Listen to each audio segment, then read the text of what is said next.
In the unforgiving dust of Red Hollow, Mara Quinn stands at the altar beside a man who won't look at her. Cole Danner, broken, bitter, and drowning in secrets he didn't choose. She's a widow with nowhere left to run. He's a rancher who can barely walk. Their marriage isn't love, it's survival. But when Mara discovers the truth behind Cole's injury and the slow death of his ranch, she'll have to choose, stay silent and stay safe, or risk everything to save a man who never wanted saving. Stay with me until the end of this story. Hit that like button and drop a comment telling me what city you're watching from. I want to see how far this tale travels. The wind carried dust and judgment in equal measure through Red Hollow, and Mara Quinn had grown tired of breathing both. She stood in the back room of the general store, staring at her reflection in a cracked mirror that had seen better decades. The black morning dress hung loose on her frame. She'd lost weight since Henry died. Lost a lot of things, actually. The house went first, claimed by debts she didn't know existed. Then the furniture. Then her pride, piece by piece, sold off to men who smiled while they robbed her. "You about ready?" Judith Marsh's voice cut through the silence. The older woman stood in the doorway, arms crossed, face carved from the same unforgiving stone as the rest of this town. "Does it matter?" Mara turned from the mirror. "Ready or not, this is happening." Judith's expression didn't change. "You could do worse than Cole Danner." "Could I?" The words came out sharper than intended, but Mara was past caring. "A man I've never spoken to, a stranger who needs a nursemaid more than a wife. He needs help running that ranch. You need a roof over your head. Seems straightforward to me." Straightforward. Mara tested the word, found it bitter. "Is that what we're calling this?" "I'm calling it survival." Judith pulled a small bouquet from behind her back, wildflowers, hastily gathered, already wilting. "And in case you forgot, survival's all any of us got out here. Now come on, the justice of the peace doesn't like to be kept waiting." The walk to the courthouse took 3 minutes. Mara felt every second of it, the weight of eyes tracking her from windows, the whispers that followed like a shadow. Red Hollow didn't miss much, and they'd miss none of this.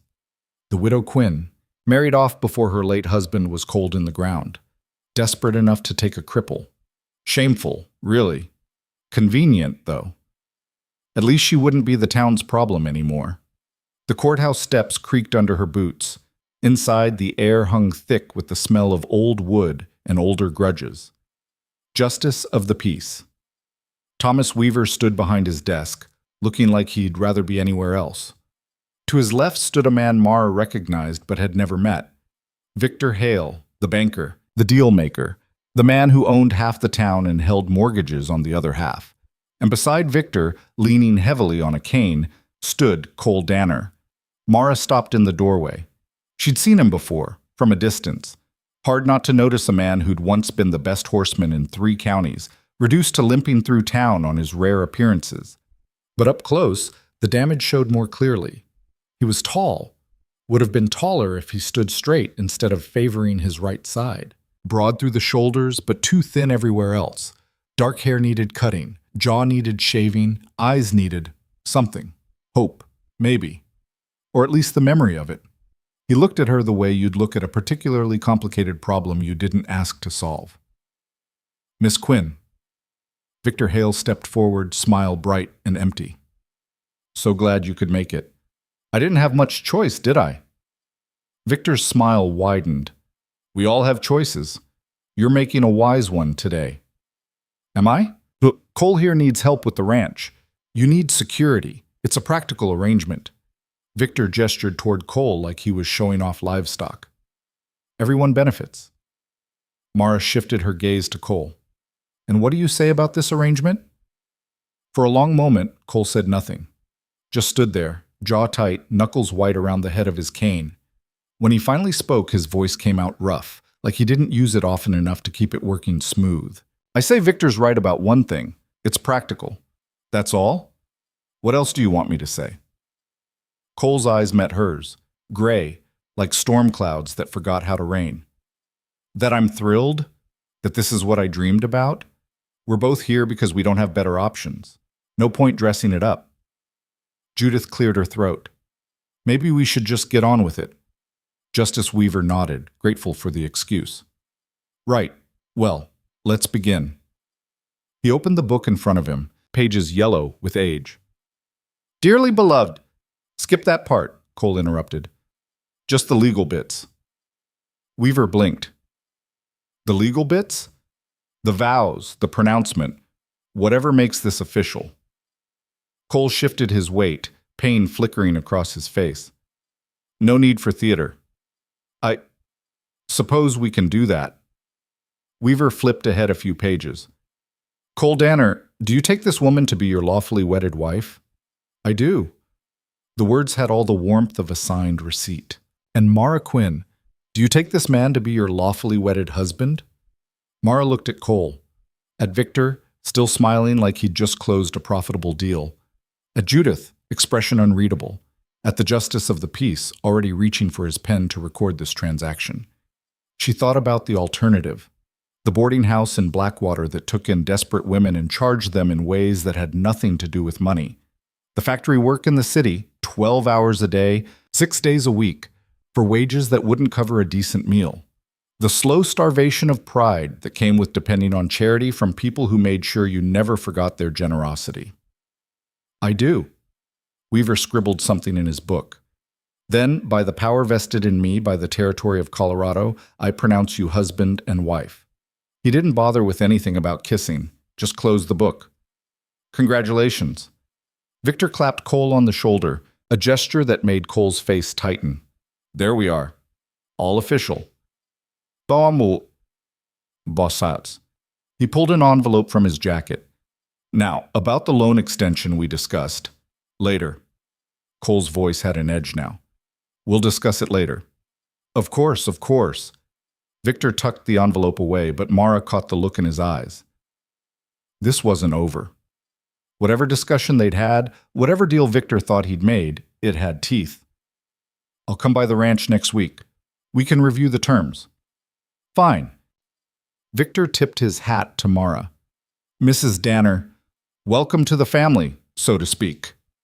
Then he was gone, boots echoing on the wooden floor, leaving behind the scent of expensive cologne and something that made Mara's instincts prickle. Judith pressed the wilted flowers into Mara's hands. I'll have your things sent out to the ranch. What things? Mara looked down at the bouquet. I don't have things anymore. You've got more than you think. I'll see they reach you. Judith's expression softened, just for a moment, just enough to show there might be a person under all that stone. And Mara, don't let that ranch beat you. It's trying to die, but that doesn't mean you have to let it. Before Mara could ask what that meant, Judith was gone too, which left her alone with her new husband. Cole cleared his throat. I've got a wagon outside. You ready? Ready as I'll ever be. The wagon was old but serviceable, pulled by 2 horses that looked better fed than their owner. Cole climbed up to the driver's seat with obvious difficulty, jaw clenched against pain he refused to acknowledge. Mara climbed up beside him, careful not to offer help she suspected he wouldn't take. They pulled out of town without another word. Red Hollow fell away behind them, the false-fronted buildings, the dusty streets, the people who'd decided Mara's fate in whispered conversations she was never part of. Good riddance to all of it. The road stretched ahead, rutted and rough, cutting through land that had given up trying to be pretty, and settled for just surviving. Sagebrush and scrub grass, stubborn plants that refused to die no matter how little the sky gave them. In the distance, mountains rose like broken teeth against the horizon. Cole drove in silence, attention fixed on the road, or maybe just fixed on not looking at her. Mara studied him from the corner of her eye. His hands on the reins were scarred, knuckles prominent, fingers that had done hard work for a long time. His right leg stretched out at an awkward angle, the one he couldn't bend properly. The cane rested between them, a constant reminder of whatever had broken him. How long has it been? The question came out before she could stop it. How long has what been? Since the accident, the injury. Cole's jaw worked. Why do you want to know? Because I'm going to be living with you. Seems like something I should understand. Understanding won't change anything. Maybe not, but I'm asking anyway. For a moment she thought he wouldn't answer. Then, 8 months, give or take. 8 months. Long enough for bones to heal if they were going to. Long enough to know if you'd walk right again or if the limp was permanent. What happened? Horse threw me. Got my leg trapped under a fence rail when I fell. By the time they found me, the damage was done. His voice stayed flat, reciting facts without feeling. Anything else you want to know? Yes. Why did Victor arrange this marriage? That got a reaction. Cole's head turned, eyes sharp. What makes you think he arranged it? Because men like Victor Hale don't do favors out of kindness. They make investments. So what's he investing in? You? Me? The ranch? You're smarter than I expected. Low bar to clear, I imagine. Something that might have been a smile tugged at Cole's mouth. There and gone so fast, Mara almost missed it. Victor holds the mortgage on the ranch. Has for years. With me laid up, I fell behind on payments. He suggested a solution. Find someone to help run things, get back on my feet, make the ranch profitable again. And I'm the someone. You needed a place to go. I needed help. Victor made it convenient for both of us. Cole paused. Though I'm starting to think convenient and smart aren't the same thing. Welcome to marriage. This time the smile lasted a fraction longer. Yeah, welcome. The ranch appeared as they crested a rise, a collection of buildings huddled against the landscape like they were trying not to be noticed. The main house was small, 2 stories, wood siding that had forgotten what paint looked like. The barn leaned slightly to the left, as if considering collapse but hadn't committed yet. Corrals in various states of disrepair. A windmill that spun with a rusty shriek every time the breeze touched it. And everywhere, emptiness. No cattle in the pens, no horses in the corrals except the 2 pulling the wagon, no signs of life beyond a few chickens pecking in the dirt near the house. Where's everything? Mara asked. Sold off. Cole's voice went tight again. After the accident, I couldn't manage the herd. Victor helped me find buyers. Said it was temporary until I got back on my feet. But you haven't gotten back on your feet? No. Mara looked at the empty corrals, the quiet barn, the ranch that felt more like a graveyard than a working spread. What exactly am I supposed to help you with? There's nothing here to run. Not yet. Cole guided the wagon toward the house. But there will be. Soon as I can get enough money together to restock, we'll start over. With what money? That's what I'm working on. The wagon rolled to a stop in front of the house. Cole climbed down, movements stiff and careful. Mara followed, boots hitting dirt that looked like it hadn't seen rain in months. Up close, the house showed its age even more clearly. Steps sagging in the middle, windows that didn't quite fit their frames, a door that hung crooked on its hinges. But the roof looked solid, and the chimney stood straight. Small mercies.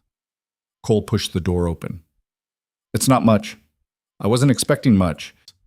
Inside was exactly what the outside promised. Worn furniture, bare walls, a kitchen that had everything it needed and nothing it didn't. Clean, though. Mara noticed that.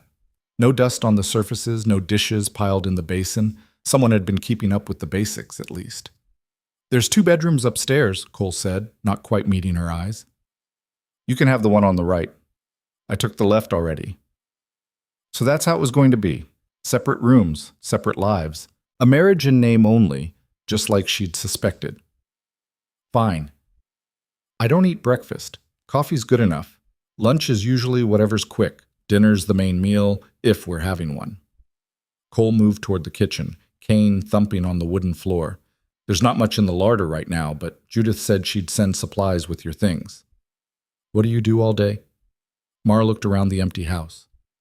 Without a herd to manage, without work to do. Cole's back stiffened. I manage. That's not an answer. It's the one you're getting. He turned, and for the first time she saw real anger in his face. Not at her, maybe. At the situation, at the injury, at the life he used to have and couldn't get back. Look, I know this isn't what either of us wanted, but we're stuck with it now, so let's just make it work. Stay out of my way. I'll stay out of yours. We don't have to pretend this is anything more than a business arrangement. Fine by me. Good. They stood there in the kitchen, 2 strangers who'd just legally bound themselves together, neither one knowing what to say next. Finally, Mara broke the silence. I'm going to look at my room. Go ahead. She climbed the stairs, each step creaking under her weight. The bedroom on the right was small, just enough space for a bed, a dresser, and a chair by the window. But it was clean, and the mattress looked decent, and the window actually opened when she tested it. Her window. Her room. Her prison, maybe, but at least it came with a door she could close. Mara sat on the edge of the bed and stared at her hands. Hands that used to wear Henry's ring, back when she thought she understood what marriage meant. Back when she believed in things like love and partnership and building a life together. Stupid. All of it. This was better, clearer. No illusions about what this was or what it meant. Just two people making a transaction, trying to survive in a world that didn't care if they lived or died. She heard Cole moving around downstairs, his uneven gait marking his path through the house. Then the back door opened and closed. Through the window, she watched him limp toward the barn, cane in one hand, jaw set like he was heading into battle. Whatever he was fighting, it wasn't her problem. Except it was, wasn't it? She lived here now. His problems were her problems, whether she wanted them or not. Mara turned from the window and started unpacking the few things she'd brought. A change of clothes, a brush, the photograph of her parents that was all she had left of her old life. She set the photograph on the dresser, then immediately turned it face down. No point looking backward. The afternoon bled into evening. Judith's promised supplies arrived, brought by a quiet boy who wouldn't meet Mara's eyes when she thanked him. She put things away in the kitchen, learning the layout, claiming small territories. Cole stayed in the barn until dark, then came in long enough to eat a cold supper in silence before disappearing upstairs to his room, their first day as husband and wife. Mara lay in bed that night, listening to the house settle around her. Wind rattled the windows. The windmill shrieked in the distance. Somewhere in the other bedroom, Cole shifted in his sleep, and she heard the faint sound of pain he couldn't quite suppress, even when unconscious. She stared at the ceiling and wondered what she'd gotten herself into. The next morning started before dawn. Mara woke to the sound of Cole moving around downstairs, that distinctive uneven rhythm of his walk. By the time she dressed and came down, he was already heading out the door, coffee cup in hand. "Where are you going?" she asked. "Check the fences." "In the dark?" "I'll have light soon enough." He didn't look back. "Don't wait on me for meals. I'll eat when I get back." The door closed. Mara stood in the kitchen, alone again. This became the pattern. Cole rose early, disappeared to some part of the ranch, came back late. They crossed paths at odd hours. Him coming in as she went out, her in the kitchen when he passed through for coffee. Conversations were minimal, information traded on a need-to-know basis only. After 3 days, Mara was ready to scream. Not because Cole was cruel, he wasn't. Not because the work was hard, she'd expected that. But because the silence was suffocating, and the emptiness of the ranch pressed in from all sides, and she could feel herself disappearing into it like dust into wind. On the 4th morning, she waited until Cole left, then went to explore. The barn first. Inside was mostly empty, a few stalls that hadn't been used in months, tack gathering dust on the walls, a loft half full of hay that smelled like it had seen better seasons. But in the back corner she found something interesting, a workbench covered in papers. Mara moved closer. Ledgers, mostly. Numbers in Cole's tight handwriting, tracking expenses and income. She flipped through pages, following the story they told. It wasn't good. The ranch had been profitable once, not wealthy, but solid. Steady income from cattle sales, reasonable expenses, a balance that suggested careful management. Then, 8 months ago, everything changed. The income stopped. Expenses spiked.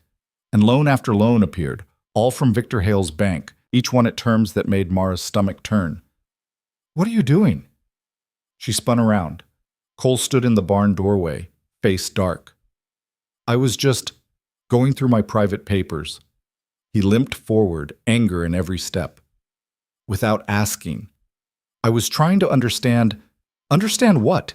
That I'm failing? That the ranch is dying? That I'm drowning in debt to a man who smiles while he bleeds me dry?" Cole snatched the ledger from her hands. "Congratulations. You understand." "Cole, I told you to stay out of my way. That includes my business. I'm your wife now. That makes it my business too." In name only, remember? He shoved the ledger into a drawer, slammed it shut. This ranch, these problems, they were mine before you showed up, and they'll still be mine after. You're just passing through until something better comes along. The words stung more than they should have. You think I'm planning to leave? Why wouldn't you? This place is a disaster. I'm a disaster. Soon as you realize there's nothing here worth staying for, you'll be gone. Cole turned away, shoulders rigid. Everyone leaves eventually. Might as well get it over with. Who left you? Silence. Cole, who left? Doesn't matter. It does if it's making you treat me like I'm already gone. He spun back, eyes blazing. You want to know? Fine. My brother. He took one look at me after the accident and couldn't get out fast enough. Sold me his half of the ranch for pennies, moved to California, hasn't written once. My fiancée? Lasted 2 weeks before she decided a cripple wasn't worth her time. The hands who worked this place? Every last one found excuses to leave within a month. Victor's the only one who stuck around, and that's because he smells blood in the water. Mara absorbed this, pieces clicking into place. So you pushed me away before I could leave on my own. I'm being realistic. You're being scared. Same thing. Cole's anger deflated as quickly as it had risen, leaving him looking just tired.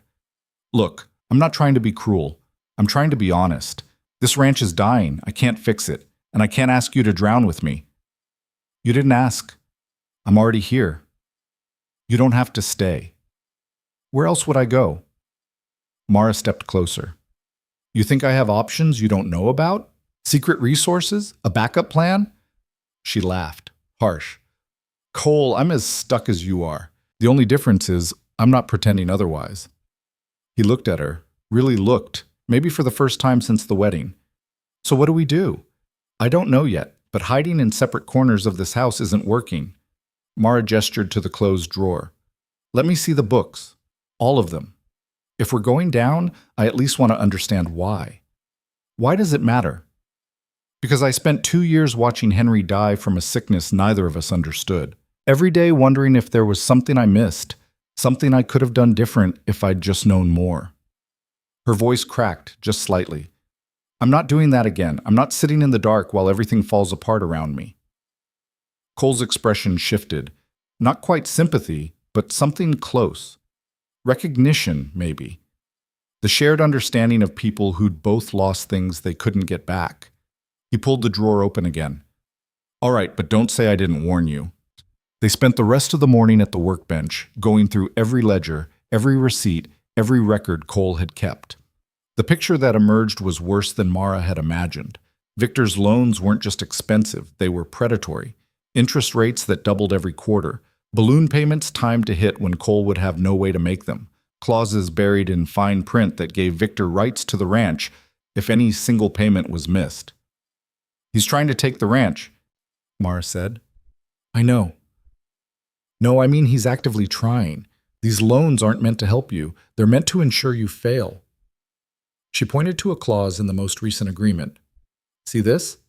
If you miss the next payment, he can call the entire debt due immediately, and there's no way you can pay it.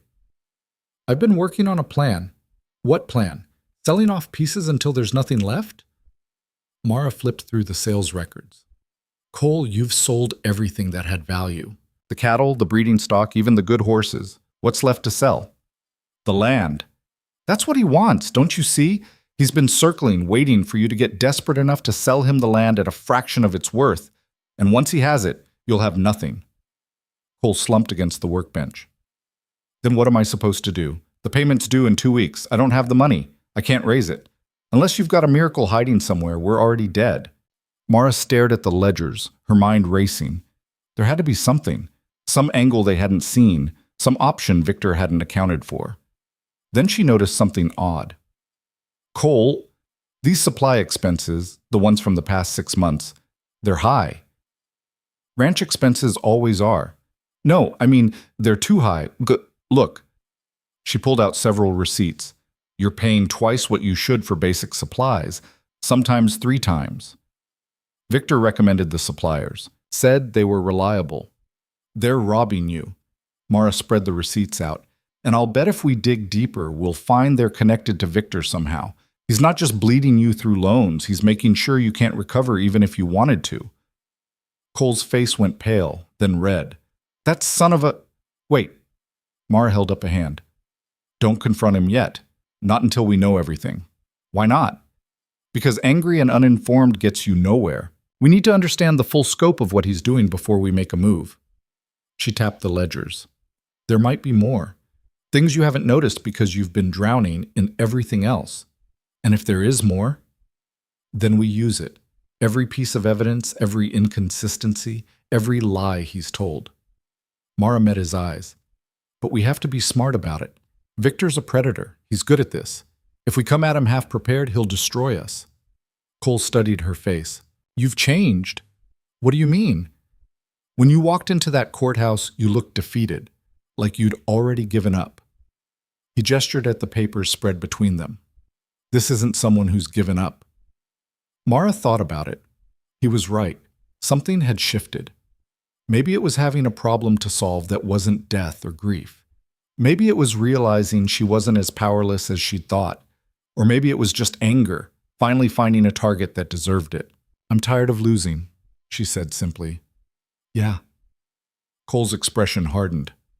Me too. They worked until evening, documenting every irregularity, every suspicious transaction, every piece that didn't fit. By the time darkness fell, they had a picture that was damning, if they could prove it. We need to talk to the suppliers, Mara said. See if they'll admit to any connection with Victor. They won't, not if it means losing his business. Then we find another way. Bank records, shipping manifests, anything that shows money moving between them. She rubbed her temples. This is going to take time. Time's the one thing we don't have. The payment's due in 13 days. Then we work fast. Cole looked at her across the workbench, this woman he'd married out of desperation and expected nothing from. Why are you doing this? Doing what? Fighting. You could just let it happen. Let the ranch go. Let me go. Victor would probably give you a decent settlement for your trouble. Would he? Maybe. He's not completely heartless. Mara laughed. Cole, he orchestrated our marriage so he'd have leverage over you. He's been systematically destroying your ability to recover so he can take your land. If that's not heartless, I don't know what is. Still doesn't explain why you care. She didn't have a good answer for that. Or maybe she did, but it was too complicated to put into words. Something about refusing to be a pawn in someone else's game. Something about finding purpose in resistance. Something about this damaged man who'd been abandoned by everyone and still hadn't quit. Because someone should, she said finally. And right now, I'm all you've got. It wasn't romantic, it wasn't even particularly kind, but it was honest, and maybe that was worth more.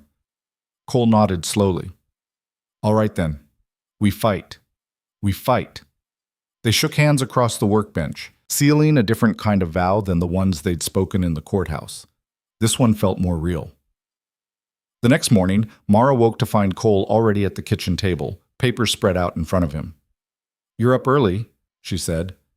Couldn't sleep, kept thinking. He pushed a piece of paper toward her. I made a list of everyone who might know something about Victor's business dealings. It's not long, but it's a start. Mara scanned the names. The clerk at the mercantile? She processes all the orders. If there's a pattern, she'd see it. Would she talk to us? To you, maybe.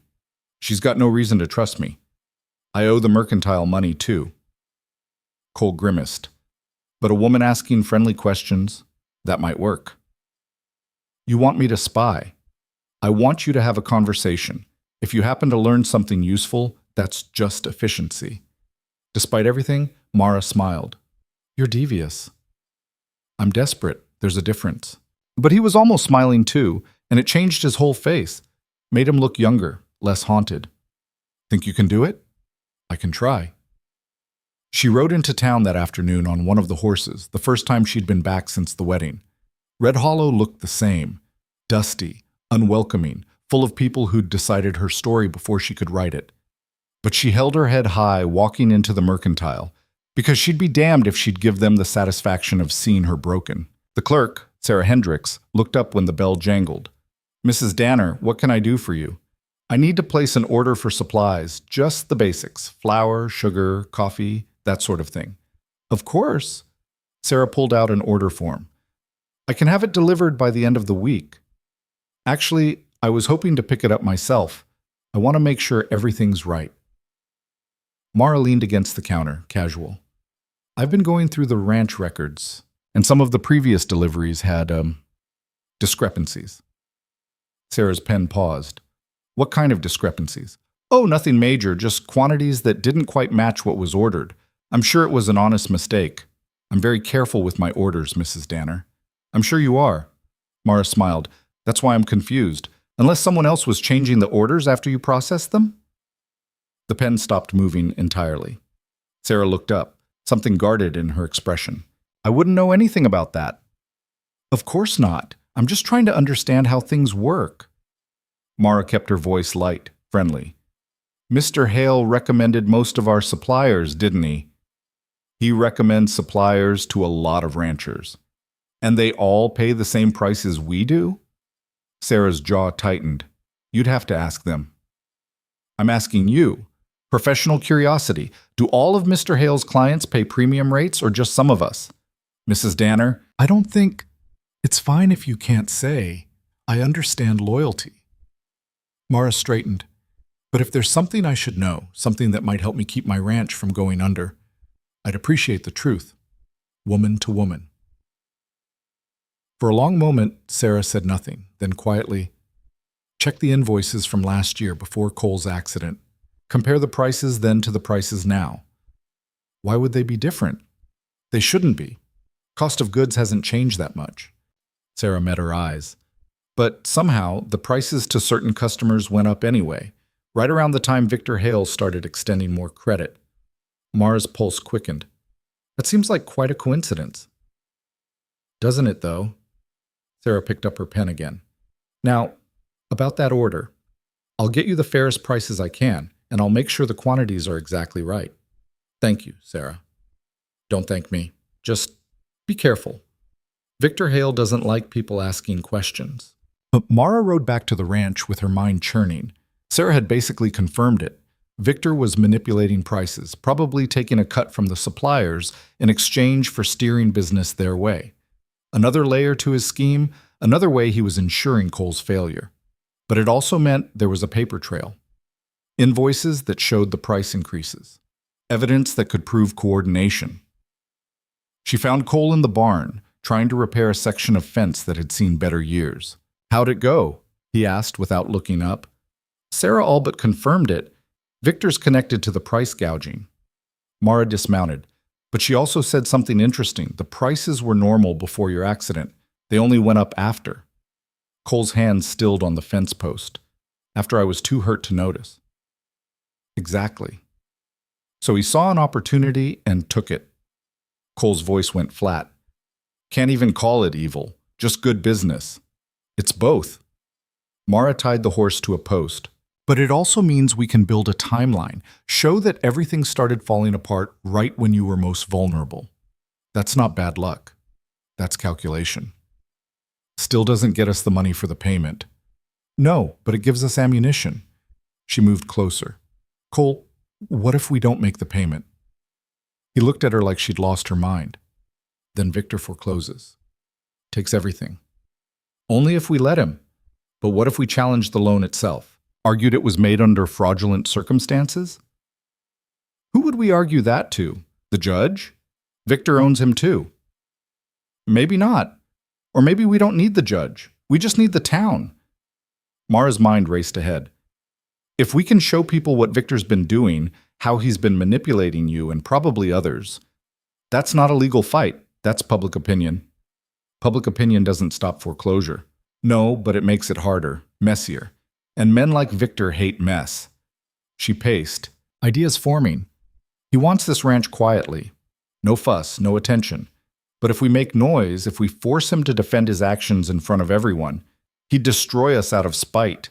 Or he'd back off, cut his losses and move on to easier prey. Cole shook his head. You're assuming he's rational, that he'll choose the path of least resistance.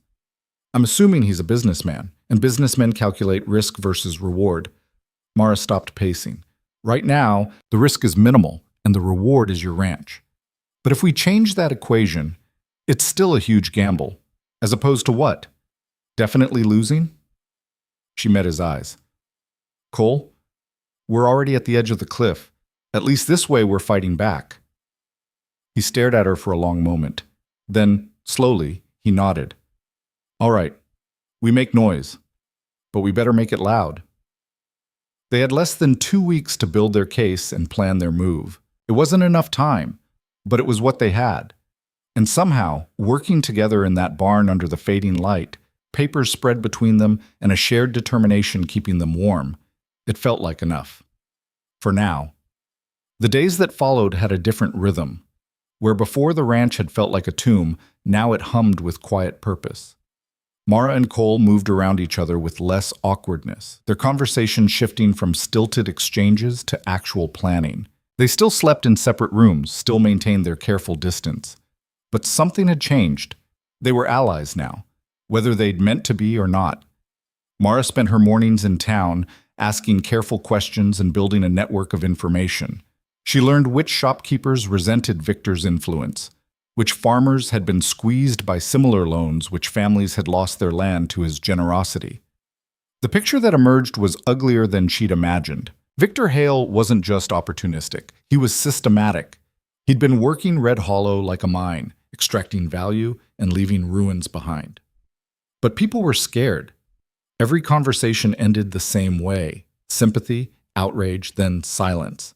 No one wanted to speak against Victor publicly. He held too many mortgages, controlled too much of the town's economy. Going against him meant risking everything. They won't help, Mara told Cole one evening, frustration bleeding through. They know what he's doing, but they're too afraid to say it out loud. Cole looked up from the ledger he'd been studying. His reading glasses, a recent concession to eye strain he'd finally admitted to, perched crooked on his nose. Can't blame them. Fear's a rational response to a real threat. So we're on our own. Were we ever not? He took the glasses off, rubbed his eyes. Look, I appreciate what you've been trying to do, but maybe it's time to accept reality. We can't beat Victor. We don't have the resources or the influence. Then what do you suggest? Just hand him the ranch? I'm suggesting we stop pretending we have options we don't. Cole's voice stayed level, but Mara heard the exhaustion underneath. The payment's due in 9 days. We don't have the money. Even if we expose Victor's scheme, that doesn't change the fact that we legally owe him. He'll still foreclose. There has to be something. There isn't. He stood, favoring his bad leg like he always did when he'd been sitting too long. I'm going to check the horses. He limped out before she could respond, leaving Mara alone with the ledgers and her growing desperation. She stared at the numbers until they blurred. Cole was right. They documented Victor's predatory lending, the price manipulation, the systematic bleeding of the ranch's resources. But documentation wasn't the same as salvation. They could prove Victor was a snake, but that didn't make them any less broke. Mara closed the ledger and moved to the window. Outside, dusk painted the empty corrals in shades of amber and shadow. Cole stood near the barn, one hand braced against the wall, head bowed. From this distance, she couldn't see his face, but she recognized the posture. Defeat. The slow surrender of a man who'd fought as hard as he could and run out of fight. Something twisted in her chest. Anger, maybe, or stubbornness, or just the bone-deep refusal to accept that Victor Hale got to win. She grabbed her shawl and headed outside. Cole didn't look up when she approached. Thought you'd still be crunching numbers. Numbers can wait. I want to talk about your leg. That got his attention. He straightened, expression shuddering.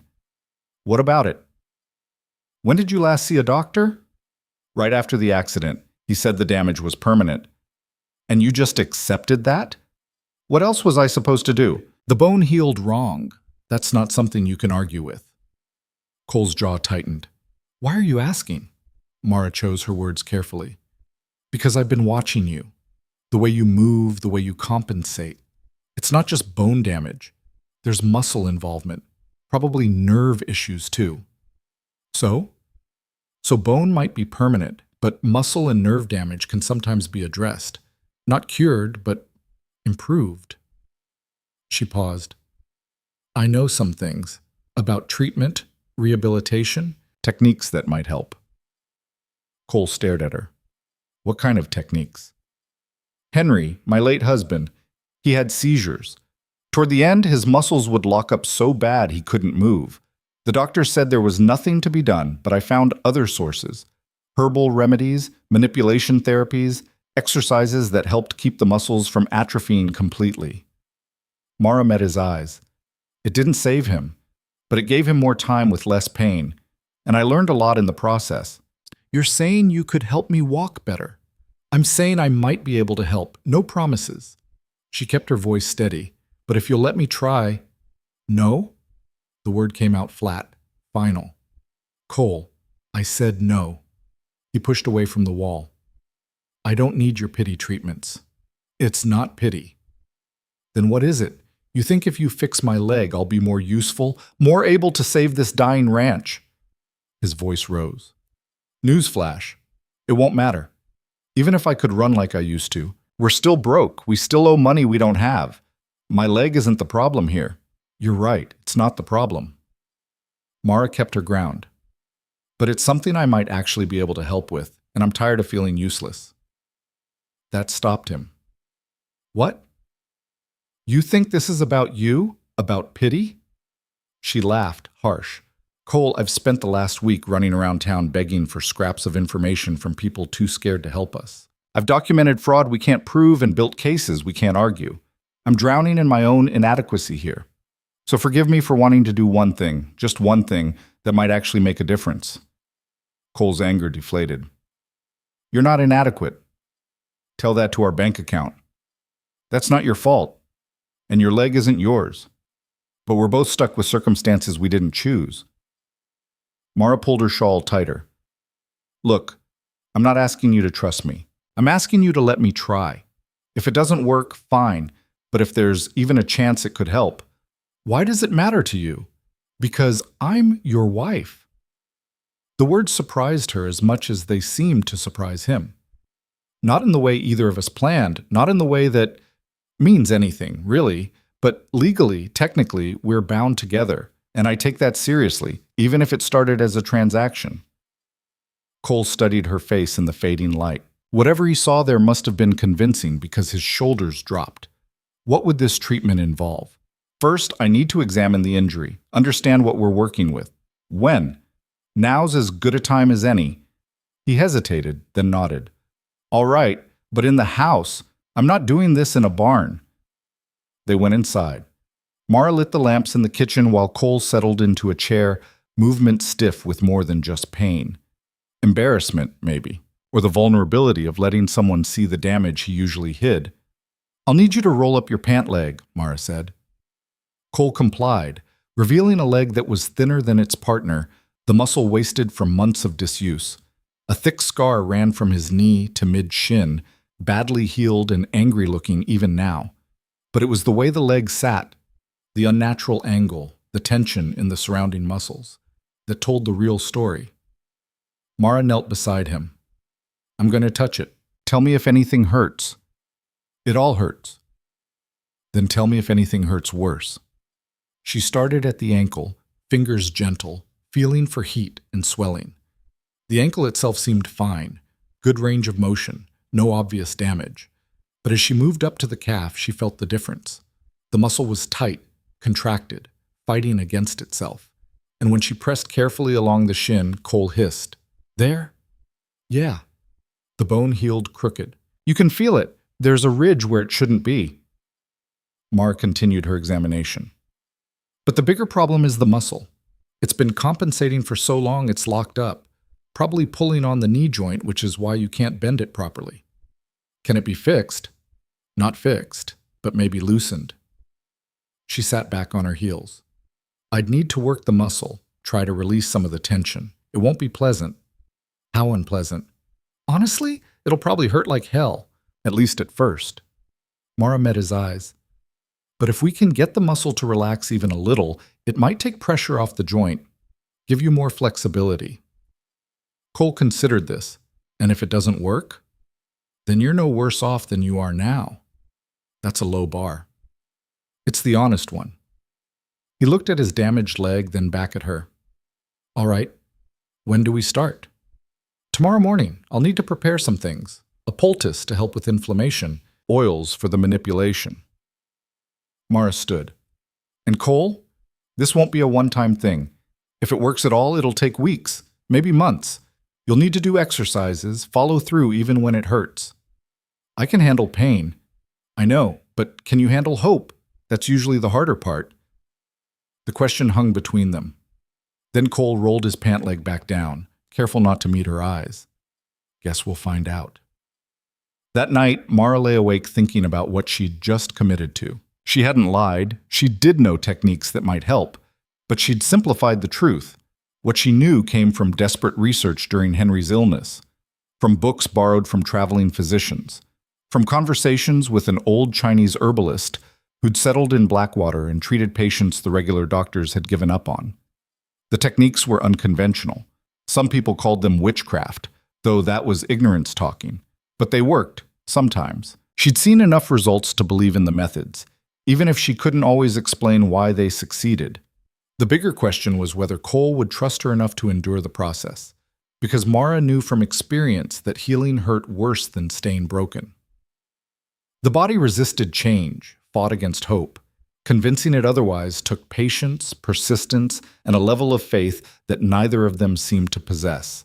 But they'd try anyway, because what else was there? The next morning arrived cold and clear. Mara woke early, prepared the poultice using ingredients she'd quietly purchased in town. Willow bark for pain, arnica for inflammation, comfrey to encourage healing. The oils were simpler, just warmed olive oil infused with lavender and rosemary. Nothing magical, despite what the suspicious might think. Just plants that had been helping humans hurt less for thousands of years. Cole was already in the kitchen when she came down, coffee in hand, looking like he hadn't slept. Second thoughts? Mara asked. Third and fourth ones, too. But he set his cup down. Where do you want to do this? Your room. You'll want to lie down afterward. They climbed the stairs in silence. Mara had never been in Cole's bedroom before. Their careful boundaries had kept them firmly separate, but now she crossed the threshold into his private space, and it felt significant somehow. A line crossed, a wall breached. The room was sparse. A bed, a dresser, a chair by the window. No decorations, no personal touches beyond a pair of worn boots by the door, and a single photograph on the dresser. Cole and another man who looked enough like him to be his brother, both of them younger, healthier, smiling at something outside the frame. That's Daniel, Cole said, catching her looking, before he decided I wasn't worth knowing anymore. Mara said nothing, just set her supplies on the dresser and turned to business. Lie on the bed, on your back. Cole complied, moving like a man heading to his own execution. Mara rolled up his pant leg again, exposing the damaged limb to morning light. In the brightness, the injury looked even worse, the scar tissue thick and ropey, the muscle visibly atrophied. This is going to hurt, she warned. You mentioned that. I'm mentioning it again. Mara warmed oil between her palms. If it gets too bad, tell me. We can stop. I won't tell you to stop. Cole, I won't. His voice was steel. Do what you need to do. She started with the oil, working it into the muscle in slow, careful strokes. At first, Cole remained still, breathing steady, but as her fingers found the knots of tension, as she began to apply real pressure, his jaw clenched. Breathe, Mara instructed. I am breathing. You're holding your breath. That makes it worse. She worked deeper into the muscle. In through your nose, out through your mouth. Cole tried, failed, tried again. His hands fisted in the blanket beneath him. Mara kept working, feeling the muscle resist, then slowly, so slowly, begin to yield. It was like trying to coax a locked door open without a key. You had to find the right angle, the right pressure, the right combination of force and patience. Tell me about the ranch, she said, trying to distract him. Before the accident, what was it like? Why? The word came out through gritted teeth. Because I want to know, and because talking helps. For a moment she thought he wouldn't answer. Then, it was good, not big, but profitable. We ran about 200 head of cattle, had decent grazing land, water rights that went back 3 generations. His voice steadied as he talked. Daniel and I split the work. He handled the business side, I managed the stock. We had 4 hands year-round, picked up extras during Roundup. Sounds successful. It was, adds. Until Daniel decided he wanted more than a small ranch in the middle of nowhere could give him. Started talking about selling, moving to the city, making real money. Cole's laugh was bitter. Then I got hurt, and suddenly he had his excuse. Sold me his half for next to nothing and was gone within a week. I'm sorry. Don't be. He did me a favor, really. Showed me what kind of man he was before I could count on him for anything important. The bitterness in his voice said he didn't believe that. Not really. Mara moved to a different section of muscle. Cole's breathing hitched. And your fiancée? She asked. What was her name? Rebecca. Rebecca Marsh, Judith's niece. He exhaled hard. We'd been planning to marry for 2 years, waiting until the ranch was secure, until we could afford to build a proper house. Then the accident happened, and suddenly she couldn't wait anymore. Found herself a banker in Blackwater and married him 3 months later. That must have hurt. What hurt was realizing she'd never really wanted me. Just the idea of me, strong, capable, whole. Take that away and there was nothing left worth staying for. His voice dropped. Can't really blame her. Who wants to tie themselves to a cripple? Don't call yourself that. Why not? It's accurate. It's reductive. Mara applied more pressure, felt something shift in the muscle. You're more than your injury. Easy for you to say. You're not the one who can't... He broke off, breath sharp. Can't what? Nothing. Forget it. But Mara could fill in the blanks. Can't ride properly, can't work a full day, can't be the man he used to be. She'd heard variations of this from Henry toward the end, the slow erosion of self that came with losing physical capability. You're still Cole Danner, she said quietly. Still the man who built a successful ranch from nothing. Still the man who's fighting to keep it even when everyone else gave up. Your leg doesn't change that. Doesn't it? Because from where I'm lying, it's changed everything. Then maybe we change it back, even just a little. She worked in silence for a while, finding knots and working them loose, feeling the muscle gradually release its death grip on the bone. It wasn't magic, it was just persistence. The body wanted to heal, wanted to find balance. Sometimes it just needed help remembering how. Finally, she sat back. That's enough for today. Cole didn't move immediately, just lay there, breathing hard, sweat on his forehead despite the cool morning air. How does it feel? Mara asked. Like you beat my leg with a hammer. That'll fade. Try to move your knee. He bent the joint, and Mara saw his eyes widen. The movement was small, maybe only a few degrees more than before. But it was there. I'll be damned, Cole whispered. Don't get excited yet. This is day 1. We've got a long way to go. But Mara felt a flicker of something she hadn't let herself feel in a long time. Possibility. Same time tomorrow? Yeah. Cole sat up slowly, testing the leg. Yeah, okay. Over the next week, they fell into a routine. Mornings started with treatment, Mara working Cole's damaged leg while he gritted his teeth and tried not to yell. Afternoons were spent gathering evidence against Victor, documenting every irregularity, building their case even though they still didn't know what they'd do with it. Evenings found them at the kitchen table, going over finances and trying to find money that didn't exist.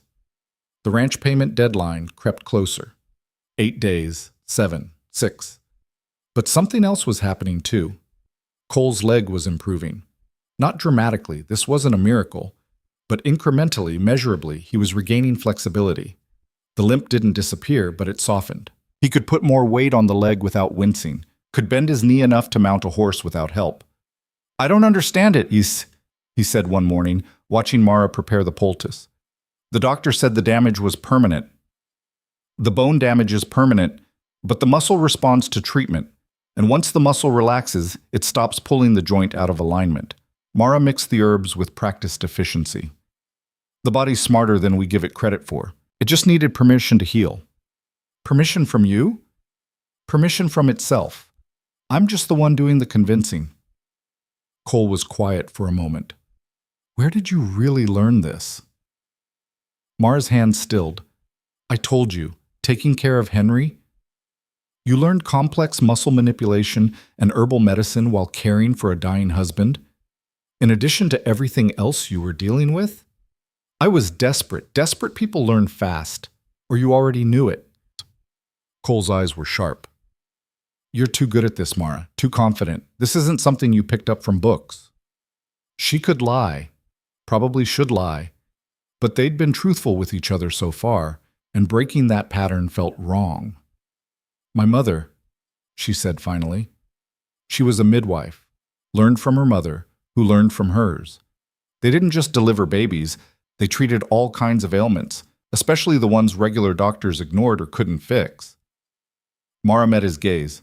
I grew up watching her work, learning even when I didn't mean to. Why didn't you say so? Because people get strange about it, especially men. They hear women's medicine and think witchcraft, or they think I'm claiming to be a doctor, which is its own problem. She went back to mixing. It's easier to say I learned from desperation. People accept that. I accept that you know what you're doing. The reason doesn't matter. Something in Mara's chest loosened. Thank you. Don't thank me. Just keep doing it. She did. Every morning, the same ritual. Oil and poultice, pressure and patience.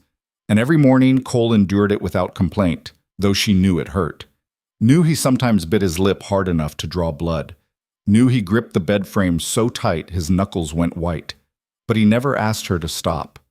And gradually, impossibly, strength returned.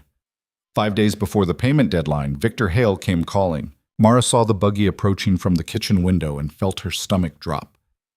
Cole, we have company. He came to look, face darkening. Right on schedule. He always shows up when payments almost due, likes to watch us squirm.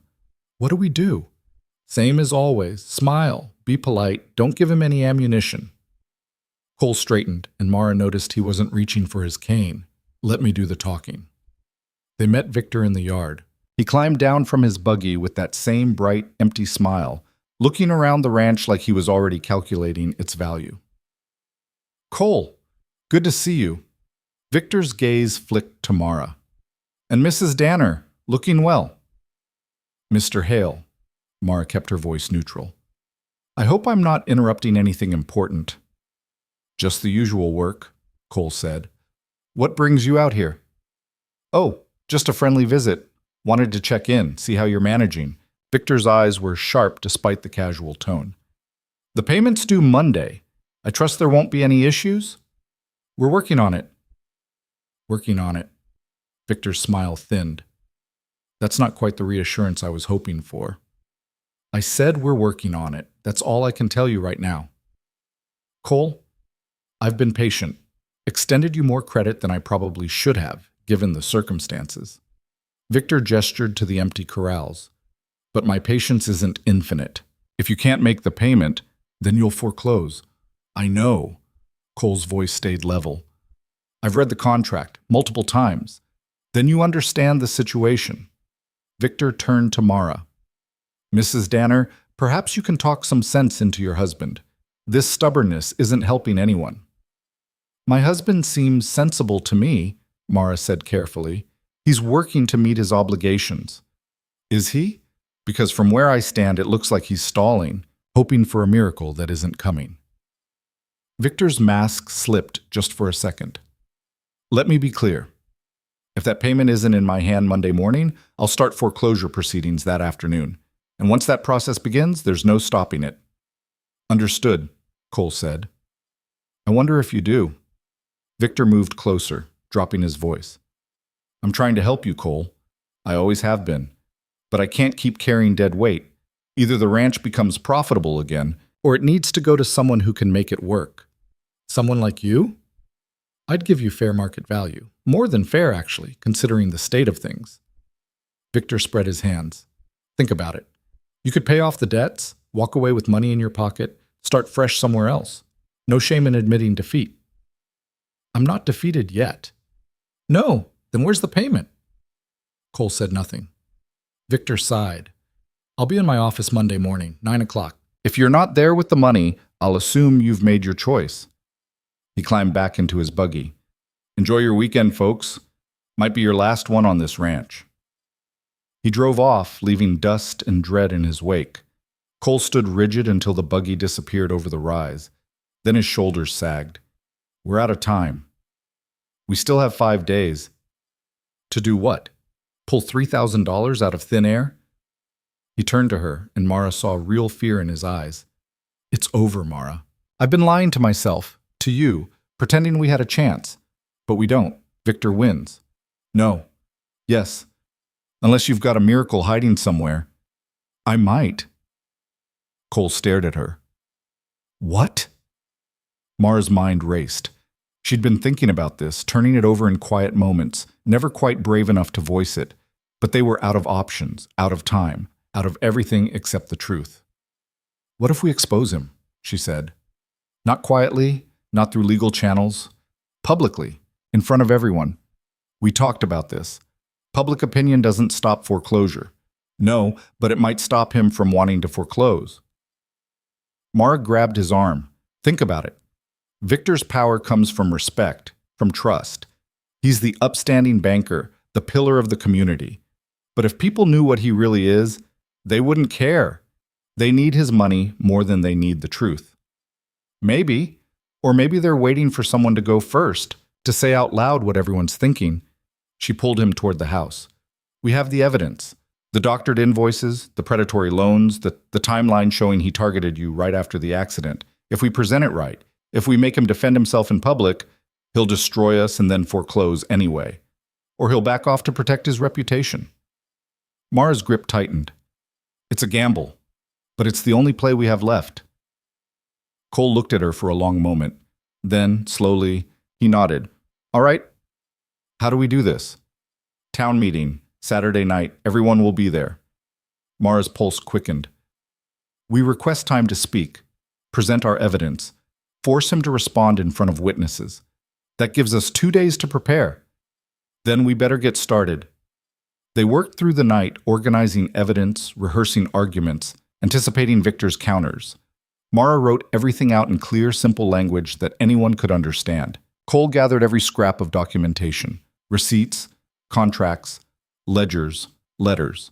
By dawn Friday, they had something that looked like a case. By sunset, they both knew it wasn't enough. "He'll have answers for everything," Cole said, staring at the papers spread across the table. "Legal justifications, business explanations. We can prove he's ruthless, but we can't prove he broke any laws. Then we don't try to." Mara rubbed her tired eyes. "We just show people who he really is. Let them decide if that's someone they want controlling their futures. You have a lot of faith in people's better nature. I have faith in their self-interest. If we can make them see they're next on Victor's list, they'll turn on him fast enough." Cole looked doubtful but didn't argue. They were too far down this road to turn back now. Saturday arrived too quickly. Mara dressed carefully. Nothing fancy, just clean and respectable. The kind of outfit that said she was serious without seeming like she was trying too hard. Cole wore his best shirt, his least worn pants. And for the first time since the accident, he left his cane behind. "You sure about that?" Mara asked. "If I walk in there leaning on a cane, I'm already beaten. I need them to see me as strong enough to fight." He tested his weight on the bad leg, and it held. Not perfectly, but well enough. "Besides, your treatments worked. Might as well show them." They rode into town as the sun set, painting Red Hollow in shades of gold and shadow. The meeting hall was already filling up. This was the biggest social event of the month, and nobody missed it unless they were dead or dying. Inside, people clustered in familiar groups. The merchants in one corner, the ranchers in another, the townswomen gossiping by the punch bowl. And near the front, holding court like the king he thought he was, stood Victor Hale. He saw them enter. His smile didn't waver, but something shifted in his eyes. "Cole, Mara." Mayor Garrett approached, shaking hands. "Good to see you both. Don't think I've seen you at a town meeting before, Cole." "Had my reasons to avoid them. Tonight, I've got reasons to attend."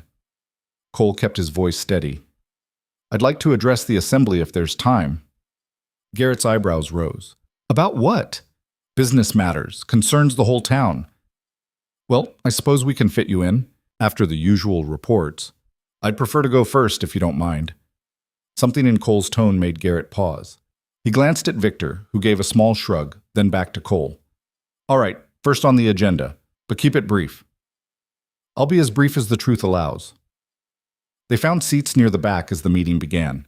Mara's hand shook slightly, and she folded them in her lap to hide it. This was it. They'd laid their cards on the table, and now they had to play them. First order of business, Mayor Garrett announced. Cole Danner has requested time to address the assembly. Cole? Cole stood, and Mara saw heads turn. People taking in his appearance, noting the absence of his cane, whispering to each other. He walked to the front, still limping, but stronger than they'd seen him in months. Thank you, Mayor. Cole's voice carried clear across the room. I'll get straight to it. My ranch is failing. Most of you know that. What you don't know is why. Silence fell. Every eye fixed on Cole. 8 months ago, I had an accident. Horse threw me, crushed my leg. Bad luck, or so I thought. Cole pulled papers from his pocket. While I was laid up, unable to work, my expenses mysteriously tripled. Supplies I'd been buying for years suddenly cost 3 times what they should. Strange, but I figured it was just the market. He held up an invoice. Then I compared prices. Other ranchers were paying normal rates, just me getting gouged. Want to guess who recommended those suppliers? People shifted uncomfortably. Victor's smile had frozen in place. Then there were the loans, Cole continued. Generous terms, or so it seemed, until I read the fine print. Interest rates that compounded quarterly. Balloon payments timed to hit when I'd have no income. Clauses that gave the lender rights to foreclose over a single missed payment. That's standard practice, Victor called out. Banking requires certain protections. Protection for who? Cole turned to face him. Because from where I stand, these loans weren't designed to help me. They were designed to ensure I'd fail. That's a serious accusation, Mayor Garrett said carefully. It's a documented fact. Mara stood, moving to Cole's side with her own papers. We've tracked every transaction, every expense, every payment over the past 8 months. The pattern is clear. Cole's ranch was systematically bled dry, starting the moment he was too injured to fight back. She passed copies to people in the front row. Look for yourselves. See how the numbers change right after the accident. See how expenses spike while income disappears. See how every loan comes with terms that make recovery impossible. People read. Whispers grew louder. Victor stood, still smiling but with edges showing. This is unfortunate but hardly unusual. Cole took risks that didn't pay off, made business decisions that, in hindsight, were poor. That's not my fault. You're right, Cole interrupted. It's not all your fault. Some of this is on me. I trusted you. Believed you were helping when you were actually positioning yourself to take everything I own. He faced the assembly. But here's what you all need to understand. I'm not special. This is what Victor does. He finds people in vulnerable positions, offers help, then makes sure they never recover. How many of you are one bad season away from where I am now? The room went quiet. How many of you owe money to Victor's bank? Cole pressed. How many have taken his generous loans? How many trust him with your futures? Hands didn't go up, but eyes shifted. People looking at each other, at Victor, at their own hands, doing the math in their heads. This is absurd, Victor said, but his voice had lost some of its confidence. Cole's desperate, grasping at conspiracy theories instead of accepting responsibility for his failures, then explained the prices. Mara stepped forward. Explain why Cole was paying 3 times the going rate for basic supplies. Explain the coincidence of his expenses spiking right when he was most vulnerable. Business fluctuates, markets change, not that fast, not that drastically, not for one customer while everyone else pays normal rates. She held up more papers. We have testimonies from merchants who'll confirm they were told to charge Cole premium prices. Want to guess who told them? Victor's mask finally cracked. You have nothing. Hearsay and paranoia from a man who can't accept that he's failed. Maybe, Cole said. Or maybe I'm the first person willing to say out loud what everyone already knows. That you're a predator, Victor. That you've been picking this town clean for years, and we've all been too scared or too desperate to stop you. Enough! Mayor Garrett stood. This is a serious matter. These accusations. are backed by evidence, Mara finished. Evidence we're happy to show anyone who wants to see it. The room erupted, everyone talking at once, some supporting Cole, some defending Victor, most just confused and scared. Mayor Garrett banged his gavel, trying to restore order, but the damage was done. The veil had been torn, and people were starting to see through it. Victor pushed through the crowd toward Cole, face red. "You think this changes anything? You still owe me money you can't pay. Monday morning, that ranch is mine." "Maybe," Cole said quietly, "but now everyone knows how you got it, and they're wondering who's next." Victor opened his mouth to respond, then stopped, looked around at faces that were no longer quite as trusting as they'd been an hour ago, closed his mouth, turned and walked out without another word. The meeting dissolved into chaos after that, people clustering around Cole and Mara, asking questions, demanding to see the evidence, sharing their own stories of dealings with Victor that suddenly looked suspicious in hindsight. Others hurried out, probably to check their own contracts and loan terms. Mara found herself separated from Cole, surrounded by townswomen asking about prices and expenses. She answered as best she could, but her eyes kept searching for her husband. She found him finally, cornered by 3 ranchers who were comparing loan documents and looking increasingly angry. He caught her gaze over their heads, and something passed between them. Not quite a smile, but an acknowledgement. They'd done it, made the noise they'd promised to make. Whether it was loud enough remained to be seen. The ride back to the ranch happened in silence, both of them too drained to speak. It was only when they were unhitching the horses that Cole finally said, "That was either the smartest thing we've ever done or the stupidest. We'll find out Monday." "Yeah." He paused, then, "Thank you for standing up there with me. I couldn't have done that alone." "Yes, you could have, but I'm glad you didn't have to." They stood in the barn doorway, looking out at the ranch that might not be theirs much longer. The moon was rising, painting everything in silver. In the distance, a coyote called, lonely and defiant. "Whatever happens Monday," "Ma," Cole said quietly, "I want you to know, this marriage might have started as a transaction, but you've been a better partner than I had any right to expect." Mara felt something catch in her throat. "You haven't been so bad yourself. I was awful to you at first. You were scared. There's a difference. Still." He turned to look at her. "I'm sorry.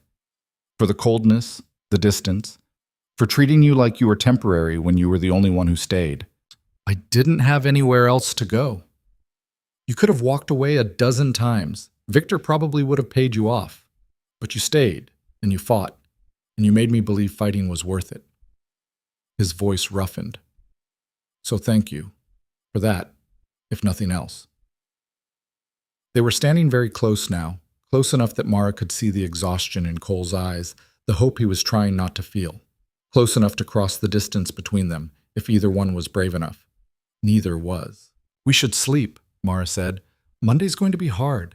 "Yeah, you're right." They went inside, climbed the stairs, retreated to their separate rooms. But something had shifted between them. Something neither was quite ready to name, but both could feel. Mara lay in bed that night, listening to the familiar sounds of the ranch settling around her. Somewhere in the other room, Cole was awake too. She could sense it somehow, this new awareness of each other's presence. Monday would bring Victor's judgment, the payment they couldn't make, the foreclosure they couldn't stop. Their public accusation might have planted seeds of doubt, but seeds took time to grow. Time they didn't have. Still, for the first time since the wedding, Mara felt like they were fighting together instead of just alongside each other. Partners, maybe. Possibly even friends. She closed her eyes and tried not to think about what came next. Sunday morning arrived with the kind of silence that made Mara's skin crawl. She woke to find Cole already gone, his bedroom door open, bed made with military precision. Downstairs, cold coffee sat in the pot. He'd been up for hours. She found him in the barn, not working, just standing there staring at nothing. The ledgers were spread across the workbench again, but he wasn't looking at them, just stood with his arms crossed, jaw tight, looking like a man trying to decide which way to fall. "Couldn't sleep?" Mara asked. Cole didn't turn. Kept running the numbers, thought maybe I'd missed something, some way to make the payment work. His voice was flat. "I hadn't." "Cole, It's over, Mara. Tomorrow morning, Victor gets the ranch. All we did last night was embarrass ourselves in front of the whole town. He finally looked at her. I'm sorry I dragged you into this. You deserved better. Stop it. Stop what? Telling the truth? Stop surrendering before the fight's actually finished. Mara moved closer. Yes, we don't have the money. Yes, Victor can foreclose. But we made people see him for what he is. That has to count for something. It counts for making him angry, which means he'll take the ranch and make sure we leave with nothing, just to prove a point. Cole picked up one of the ledgers, then set it down again like it burned his hands. I should have kept my mouth shut. Should have just let it happen quietly. You don't believe that, don't I? He turned to face her fully. What did we accomplish, really? We proved Victor's a snake. Everyone probably already knew that. We documented his fraud. Without a sympathetic judge or lawyer willing to take the case, that documentation is worthless. We made a scene at the town meeting. So what? Come Monday, the law's still on his side. Mara had no good answer to that. He was right. Everything they'd done might have felt righteous in the moment, but it didn't change the fundamental math. They owed money they didn't have. Victor held legal claim to the ranch if they couldn't pay. Public opinion couldn't stop a foreclosure. Then we use today, she said finally. We prepare. If we're going down, we go down knowing we did everything we could. There's nothing left to do. There's always something. Mara grabbed his arm. Come on. We're not spending our last day on this ranch wallowing. She pulled him out of the barn, back toward the house. Cole followed, more from lack of resistance than actual agreement. Inside, Mara started making breakfast. Real breakfast. Not the cold coffee and stale bread they'd been surviving on. Eggs, bacon from the last of their stores, biscuits she'd learned to make watching Cole's attempts. What are you doing? Cole asked. Cooking. Sit down. Mara, this is pointless. Sit. Down! He sat, more surprised than obedient, watched her move around the kitchen with a kind of bewildered exhaustion. When she set a full plate in front of him, he stared at it like he'd forgotten what real food looked like. Eat, Mara ordered. I'm not hungry. I don't care. Eat anyway. Cole picked up his fork, took a bite mechanically. Then another. Then he was actually eating, some of the hollowness leaving his face. Mara sat across from him with her own plate, and for a few minutes they just ate in silence. When did you learn to cook like this? Cole asked finally. My mother, same as everything else she taught me. Mara pushed eggs around her plate. She said a woman should know how to make a good meal out of nothing. Never know when you'll need the skill. She was right. They finished eating. Cole helped with the dishes without being asked, and the simple domestic ritual felt almost normal, like they were just a married couple spending a Sunday morning together, not two people on the edge of losing everything. I want to treat your leg one more time, Mara said, drying the last plate. Cole's hands stilled in the wash water. Why? What's the point? Because it helps. Because I can. Because I want you to walk into town tomorrow without that limp, if possible. She met his eyes. Let me do this, Cole. Please. He didn't argue, just dried his hands and headed upstairs. The treatment went differently this time. Cole was quieter, more withdrawn, but he didn't fight the process. Mara worked the muscle with practiced hands, feeling the changes her weeks of effort had created. The leg wasn't healed, would never be fully healed, but it was stronger, more flexible. The muscle had remembered how to release instead of clench. I can feel the difference, Cole said quietly. It doesn't hurt like it used to. That's the muscle relaxing, taking pressure off the joint. Mara worked deeper, finding the last stubborn knots. If we'd had more time, I could have gotten you even stronger. We had the time we had. I know, but I wish... She stopped, swallowing the useless words. Wishing changed nothing. They fell silent. Mara focused on her work, trying not to think about the fact that this might be the last time she did this. That tomorrow they'd lose the ranch, and whatever fragile partnership they'd built would dissolve with it. She'd go back to being a widow with nowhere to belong. He'd go back to being a broken man trying to survive alone. Unless... The thought came unbidden, too fragile to voice, but it lingered anyway. What if they didn't let it dissolve? What if they chose to stay together, even without the ranch binding them? Mara pushed the thought away. They'd never talked about feelings, never acknowledged that something had shifted between them. This marriage was still a transaction, even if it felt like more. Assuming otherwise was dangerous. She finished the treatment in silence. Cole tested the leg, standing and walking a few steps. The limp was barely noticeable now, just a slight hitch, easy to miss if you weren't looking for it. "It's good," he said, surprise evident. "Really good. You've been doing the exercises. Your body did the actual healing." Mara packed away her supplies. "I just gave it permission to start." Cole caught her hand before she could leave. "Mara, thank you. For this? For everything. I know I've said it before, but you're welcome. Let me finish." His grip tightened slightly. "I've been thinking about what happens tomorrow, after Victor forecloses." Mara's heart kicked. "What about it?" "You'll need somewhere to go, and He stopped, seeming to struggle with the words. "I don't know where I'll end up, but wherever it is, you should know you're welcome, if you want." The marriage might have been arranged, but that doesn't mean it has to end just because the ranch does. The offer hung between them, awkward and sincere. Mara looked at their joined hands, at this man who'd started as a stranger and become something she didn't have words for. "We should probably survive tomorrow before planning what comes after," she said carefully. "Yeah, you're right," but Cole didn't let go immediately. "Still, the offer stands. I'll remember that." He released her hand, and Mara left before the moment could get more complicated. Downstairs, she busied herself with meaningless tasks, straightening shelves that didn't need straightening, reorganizing the larder, anything to keep her hands occupied and her mind from spiraling. The afternoon crept past. Evening came early, the sun sinking behind the mountains in shades of orange and purple that would have been beautiful if Mara had been in any state to appreciate them.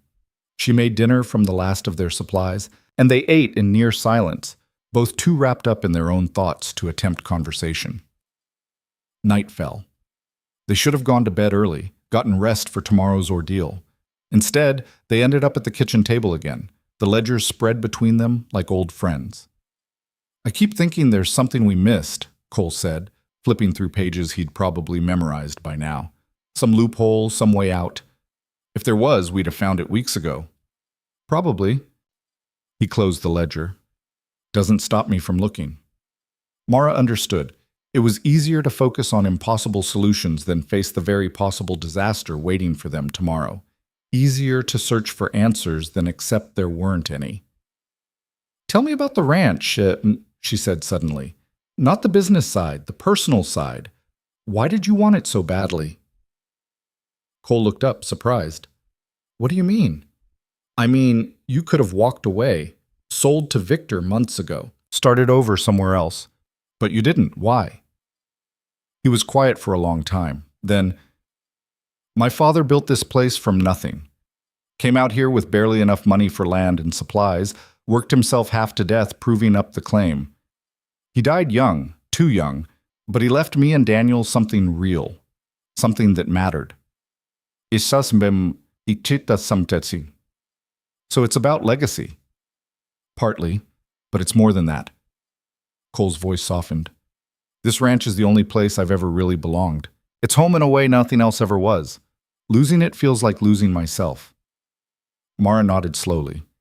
She understood that, the need for a place to belong, for roots that went deeper than circumstance. "I never had that. A home, I mean. We moved a lot when I was young, following work. Even with Henry, we were always temporary. Rented rooms, borrowed spaces." "Is that why you stayed? After the wedding?" Cole asked.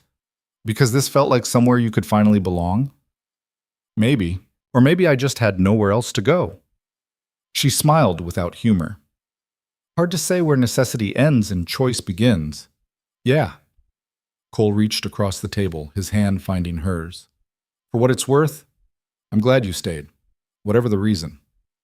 Mara looked at their joined hands, his scarred and calloused, hers small and work-worn. Two people who'd been forced together by circumstance and somehow forged something real out of necessity. "I'm glad I stayed too," she admitted. They sat like that for a while, hands linked, not talking. The clock ticked. The house settled. Outside, the wind picked up, rattling the windows like it was trying to get in. Finally, Cole spoke. "We should sleep. Tomorrow's going to be hard." "I know." But neither of them moved, as if staying here, in this moment, could somehow delay what was coming. Eventually, they had to let go. Had to climb the stairs, retreat to their separate rooms. Mara lay in bed listening to Cole move around next door, and she wondered if he was lying awake too. Wondered if he was thinking about tomorrow, about failure, about the uncertain future that waited on the other side of Victor's foreclosure. Sleep came eventually, but it was thin and restless, full of dreams she couldn't quite remember when she woke. Monday morning arrived gray and cold. Mara dressed carefully, like she was preparing for battle, which, in a way, she was. Cole was already downstairs when she came down, wearing his best clothes, looking like he was heading to a funeral. "Ready?" he asked. "No, but I don't think that matters." They rode to town in silence. The streets were quieter than usual, people avoiding the spectacle, probably, or maybe just unsure what to say to the couple who'd publicly accused the town's most powerful man of fraud, then failed to back it up with anything that mattered. Victor's office sat above the bank, windows looking down on Main Street like a watchtower. Mara could feel eyes on them as they tied up the horses, could sense the weight of judgment and pity from every direction. 9 o'clock, Cole said, checking his pocket watch. Right on time. They climbed the stairs to Victor's office. The door stood open and Victor sat behind his desk like a king on his throne, smile firmly in place. "Cole, Mara, please come in." He gestured to the chairs in front of his desk.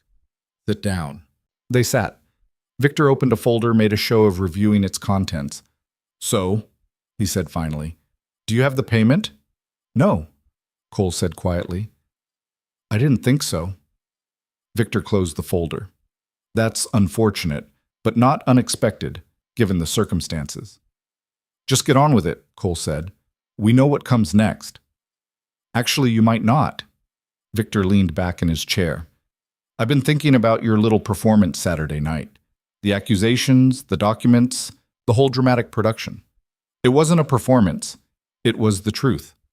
Your truth, perhaps, but truth is funny. It depends so much on perspective." Victor's smile widened. "From my perspective, I see a man who took out loans he couldn't repay, made poor business decisions, and is now looking for someone else to blame. You manipulated the prices. I recommended suppliers. What they chose to charge was their business." Victor spread his hands. "As for the loan terms, you signed them. Every clause, every condition. If you didn't read them carefully, that's hardly my fault." Mara felt cold fury building in her chest. "You targeted him when he was vulnerable, deliberately set up conditions that would ensure failure. I extended credit to a friend in need. If that credit came with certain protections for the lender, well, that's just good business." Victor's expression hardened. "But let's be honest about what really happened here. You tried to turn the town against me, tried to damage my reputation, my business, and all you accomplished was embarrassing yourselves. Is that what you think?" Cole's voice was dangerously quiet. "It's what I know. You wanted to make noise? Congratulations, but noise doesn't pay debts." Victor pulled out a different folder. "Now, we have business to conclude. The foreclosure papers are ready. You'll need to vacate the property within 30 days. The door behind them opened. Victor looked up, irritation flashing across his face. "I'm in a meeting. So are we." Mayor Garrett walked in, followed by 3 other men Mara recognized from the town council. "Hope you don't mind the interruption, Victor." Victor's smile tightened. "Gentlemen, this really isn't a good time." "Oh, I think it's a perfect time." Garrett pulled up a chair, the others standing behind him. "See, we've been doing some checking after that interesting presentation Saturday night." "Checking what?" "Your business practices, your loan terms, the relationships between your bank and certain suppliers." Garrett pulled out his own set of papers. "Turns out Cole and Mara weren't exaggerating. You have been running quite an operation." Victor's expression went carefully blank. "I don't know what you think you found. We found enough." Another council member, James Pritchard, stepped forward. "Enough to know you've been systematically exploiting this town for years. Enough to question every loan you've made, every deal you've brokered. This is absurd. My business practices are completely legal." "Legal," Maybe. Ethical? That's another question. Garrett leaned forward. Here's the thing, Victor. We can't undo what you've done. Can't rewrite contracts or invalidate loans, but we can decide who we do business with going forward. Victor's smile had vanished entirely. What are you saying? I'm saying the town council voted this morning, unanimously. We're pulling the town's accounts from your bank, recommending all residents do the same. Garrett's voice was steel. We're also opening discussions with a bank in Blackwater about establishing a branch here. Competition, you understand. You can't do that. We absolutely can, and we are. Pritchard pulled out another document. We're also launching a formal inquiry into your lending practices. Won't go anywhere legally, probably, but it'll be public record. Every loan scrutinized, every deal questioned.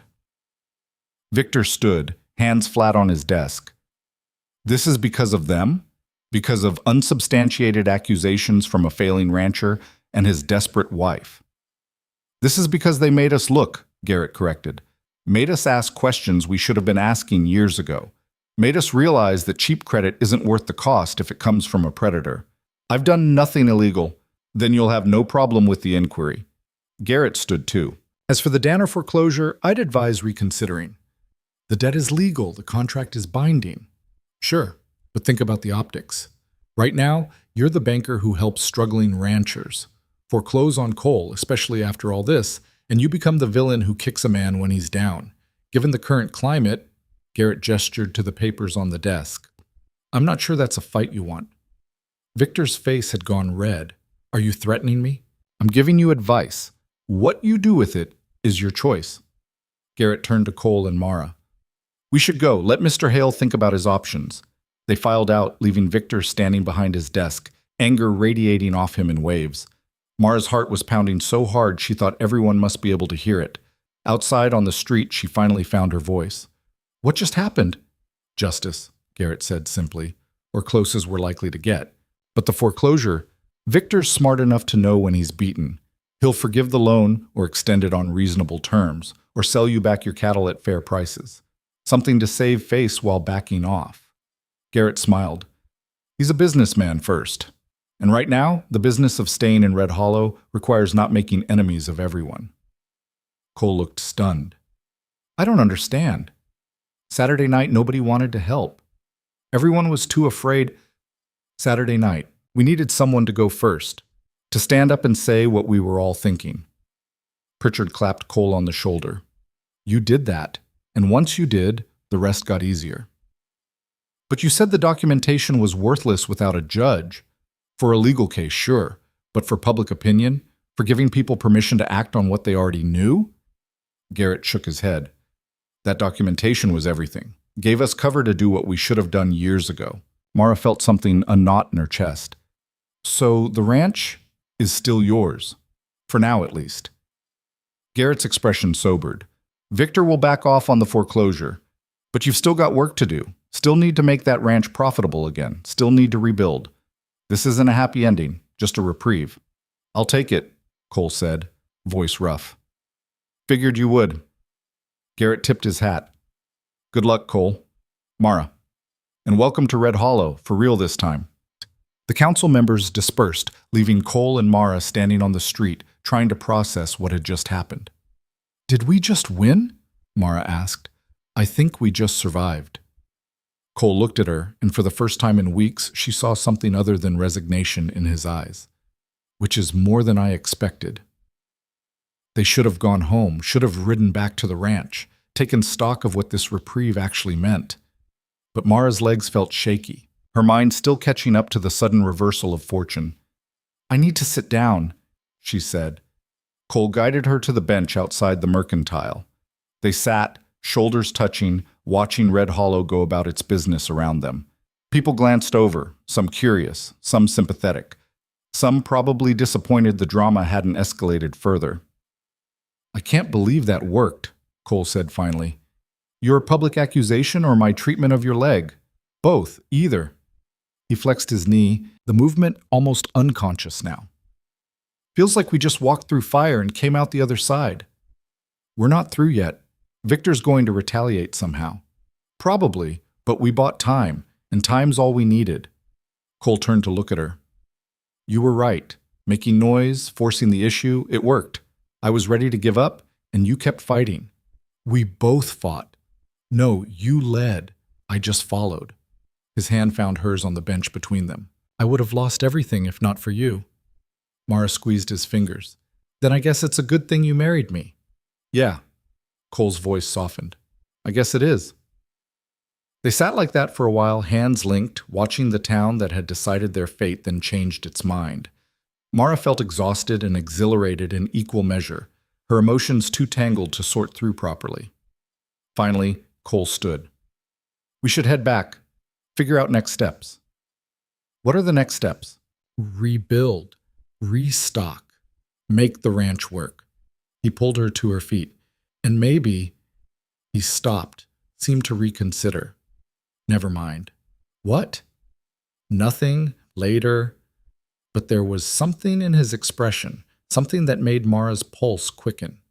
They rode back to the ranch in companionable silence. The land looked different somehow, less like a prison, more like possibility. The empty corrals wouldn't stay empty. The quiet barn would fill with life again. It would take work, time, money they'd have to earn. But it was possible now. That was enough. Back at the house, Cole unhitched the horses while Mara went inside to start lunch. Normal tasks, domestic routines, the rhythm of a life that might actually continue. She was cutting bread when Cole came in, moving with that almost normal stride that still caught her by surprise. Mara. She looked up. He was standing in the doorway, expression uncertain in a way she'd never seen before. What is it? I need to tell you something. Should have told you before, but I was too... He stopped, gathered himself.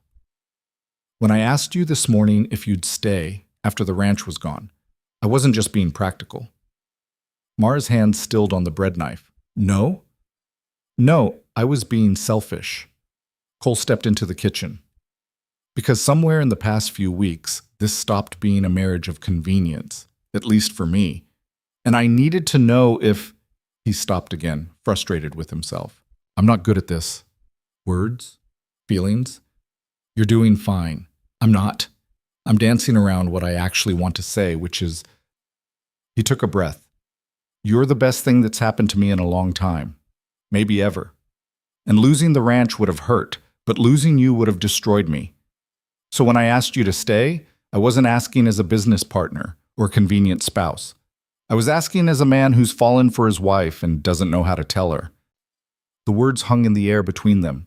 Mara's heart was pounding, her thoughts racing ahead and circling back and refusing to settle. Cole, you don't have to say anything. I know this wasn't part of the arrangement. No, you probably don't feel the same way. But I needed you to know because... He gestured helplessly. Because keeping it quiet was killing me. Mara set down the knife, wiped her hands on her apron, crossed the kitchen to where Cole stood, looking vulnerable in a way that had nothing to do with his injured leg. You're an idiot, she said. Cole blinked. What?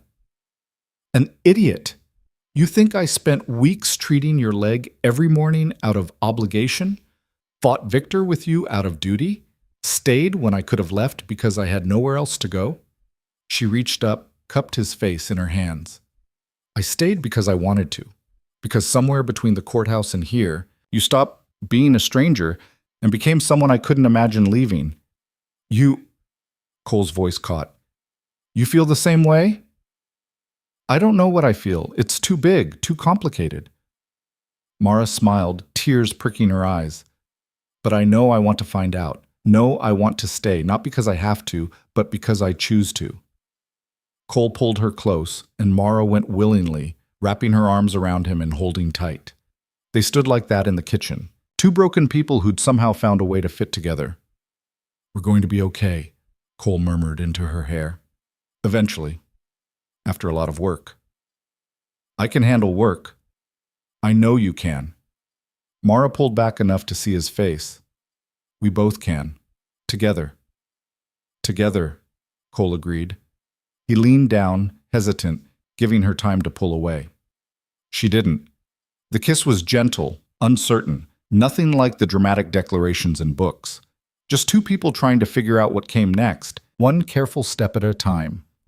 When they finally separated, both slightly breathless, Mara smiled. We should probably finish making lunch. Probably. But Cole didn't let go. Or we could leave it for later. Later sounds good. They ended up at the kitchen table anyway, drawn back to the familiar ritual of planning and scheming. But this time felt different. The ledgers showed the same problems, the same gaps between income and expense. But now they looked at them as a team, partners in truth and not just on paper. First thing is getting the herd restocked, Cole said. We'll need to negotiate with Victor for fair prices. He'll probably agree, to save face, if nothing else. Right. Then we need to repair the fences, get the barn back in shape, hire at least one hand to help with the heavy work. Cole was making notes, his handwriting becoming steadier as he worked. It'll take time, but we can do it. We can, Mara agreed. What about the debts? The loans Victor will restructure? We'll pay them. On our terms this time. Fair interest, reasonable schedule. Cole looked up. It won't be easy. We'll be working for years just to get back to where I was before the accident. Then we work for years. You're sure? You could still walk away, find something easier. Mara thought about it, really considered. A different life, somewhere else, with someone who hadn't come with this much baggage. It was possible, maybe even smart, but it wasn't what she wanted. I'm sure, she said. This is home now. You're home. I'm not walking away from that. Cole's smile was worth every hard decision that had led to this moment. All right then, let's build something that lasts. They worked through the afternoon, making plans and adjusting budgets and figuring out how to turn a dying ranch into something viable again. It wouldn't happen overnight. There would be setbacks, failures, moments when giving up looked easier than continuing, but they'd face them together. That was the difference. Evening fell, painting the ranch in shades of gold and shadow. Mara stood at the window, looking out at land that belonged to them, really belonged, earned through fighting instead of just inherited through transaction. Cole came up behind her, arms circling her waist, chin resting on her shoulder. What are you thinking? He asked. That we almost lost this. That we came so close to Victor winning. But he didn't. No, he didn't. Mara leaned back against Cole's chest. You know what the worst part would have been? Not losing the ranch, losing the chance to see what we could become. We're still figuring that out. I know, but at least now we get to. They stood like that as darkness fell, two people who'd been forced together and chose to stay. The ranch still needed work. Victor would still be a threat. The road ahead was long and uncertain, but they'd walk it together. And somehow, that made all the difference. The peace lasted exactly 3 days. Mara should have known better than to trust it, should have recognized the stillness for what it was, not victory, but the moment before the storm breaks. But she'd let herself hope, and hope made you stupid. Tuesday morning, she woke to find Cole already dressed, standing at the bedroom window with his jaw clenched tight. What's wrong? She asked.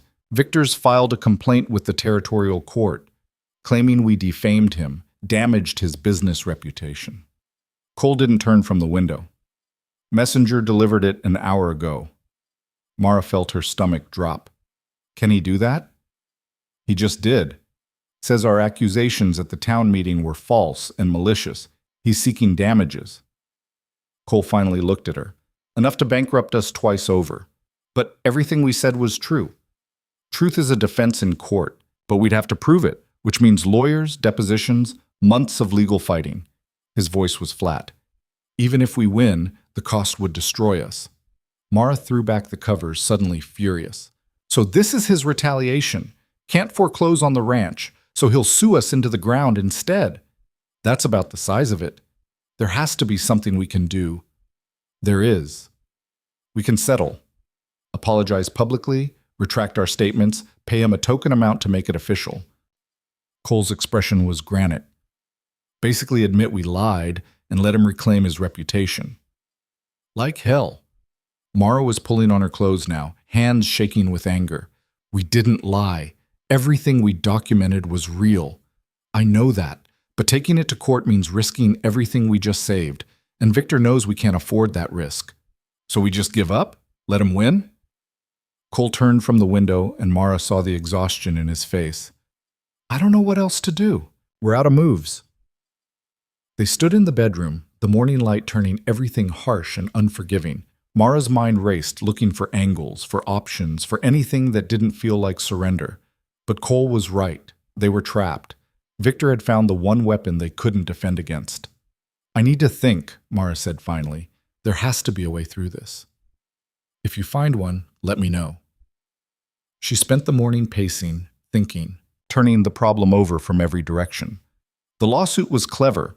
It didn't challenge the foreclosure reversal, didn't directly attack the town council's decisions. It just punished Cole and Mara for speaking up, made an example of them for anyone else who might consider defying Victor. By noon, she'd worked herself into a cold fury. By early afternoon, she had the beginnings of a plan. She found Cole in the barn, ostensibly fixing tack but mostly just staring at leather he wasn't actually mending. I want to fight it, Mara said without preamble. Cole looked up. The lawsuit? Yes. I want to go to court, present our evidence, make Victor defend his actions under oath. Mara, we can't afford... I know we can't afford it, but maybe we don't have to. She pulled up a stool, sat across from him. What if we represented ourselves? No lawyers, just us and the evidence. That's insane. Victor will have the best legal representation money can buy. So, we're not trying to out-lawyer him. We're trying to expose him.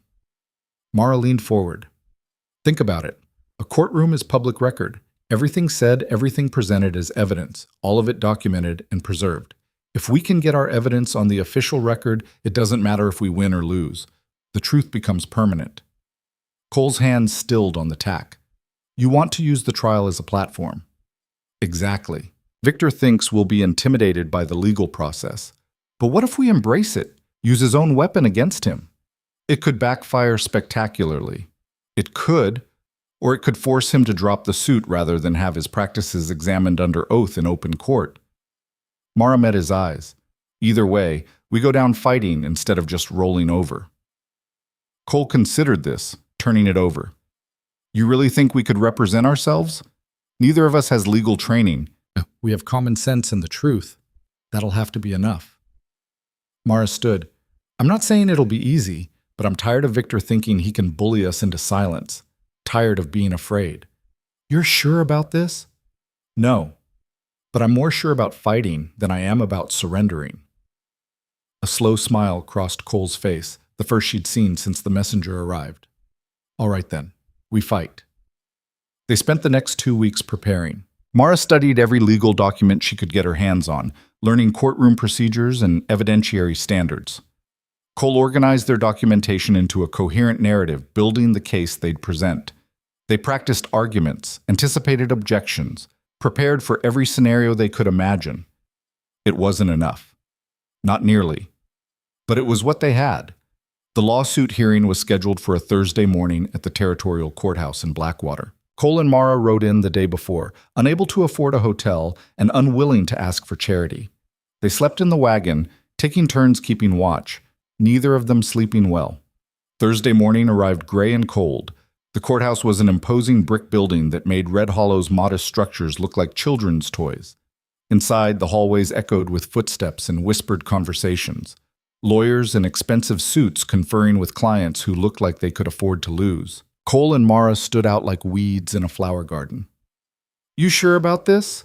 Cole asked one more time as they waited outside the courtroom. Too late to back out now. The doors opened. They filed in with the handful of spectators, mostly curious locals and a few people from Red Hollow who'd made the journey to watch. Mara recognized Sarah from the Mercantile, Mayor Garrett, even Judith Marsh sitting in the back row with her usual stone face. Victor sat at the plaintiff's table with not one but 2 lawyers, both looking polished and confident. He glanced back at Cole and Mara, and his smile was sharp enough to cut. The judge entered, a severe-looking woman named Harriet Caldwell who had a reputation for not suffering fools. Mara's heart sank slightly. They needed a sympathetic judge, and Caldwell looked about as sympathetic as a rattlesnake. All rise, the bailiff intoned. The proceedings began. Victor's lead attorney, a man named Morrison, who wore his competence like expensive cologne, laid out the case with smooth efficiency. The defendants had made false and defamatory statements, had damaged Mr. Hale's reputation in business, sought damages in the amount of $5,000 plus court costs. $5,000. Mara felt the number like a physical blow. They'd never recover from that. Then it was their turn. Mara stood, legs shaking slightly, and approached the bench. Your Honor, we intend to prove that every statement made was truthful and supported by evidence. Therefore, no defamation occurred. Morrison practically rolled his eyes. Your Honor, the defendants are not legally represented. I move that they have a right to represent themselves, Mr. Morrison. Judge Caldwell's voice was crisp. Sit down. Morrison sat, looking annoyed. Mara felt a tiny flutter of hope. Proceed, Mrs. Danner. Mara returned to the defense table, pulled out the first document. Your Honor, we'd like to present evidence showing a pattern of predatory lending by the plaintiff. Objection, Morrison said immediately. Relevance. Whether Mr. Hale's business practices are predatory has no bearing on whether the defendants defamed him. It has every bearing, Mara countered. If we can prove our statements were true, there's no defamation. Judge Caldwell considered. I'll allow it, but keep it focused, Mrs. Danner. This isn't a fishing expedition. Yes, Your Honor. Mara began presenting their evidence. The loan documents with their escalating interest rates. The invoices showing price manipulation. The timeline demonstrating how everything accelerated after Cole's injury. She spoke clearly, methodically, building the case piece by piece. Morrison objected frequently. Relevance, hearsay, improper foundation. Judge Caldwell sustained some, overruled others. It was exhausting, like trying to walk through mud while someone threw rocks at you. But slowly, the evidence accumulated. The pattern emerged. Even Morrison's smooth objections couldn't completely obscure what the document showed. Your Honor, Mara said, pulling out another set of papers, we have testimony from 3 suppliers confirming they were instructed to charge the defendant premium prices and kick back a percentage to Mr. Hale's associates. Morrison shot to his feet. Hearsay. These alleged testimonies are unsigned, unverified. They're signed and notarized. Mara interrupted, passing copies forward. All 3 suppliers were willing to provide statements once they understood they wouldn't face retaliation. Judge Caldwell reviewed the documents. These appear properly executed. I'll admit them. Victor leaned forward, whispering urgently to Morrison. The lawyer's expression tightened. Your Honor, I request a brief recess to confer with my client. Denied. We've barely started, Mr. Morrison. Sit down. The morning wore on. Mara presented evidence, Morrison objected. Judge Caldwell ruled.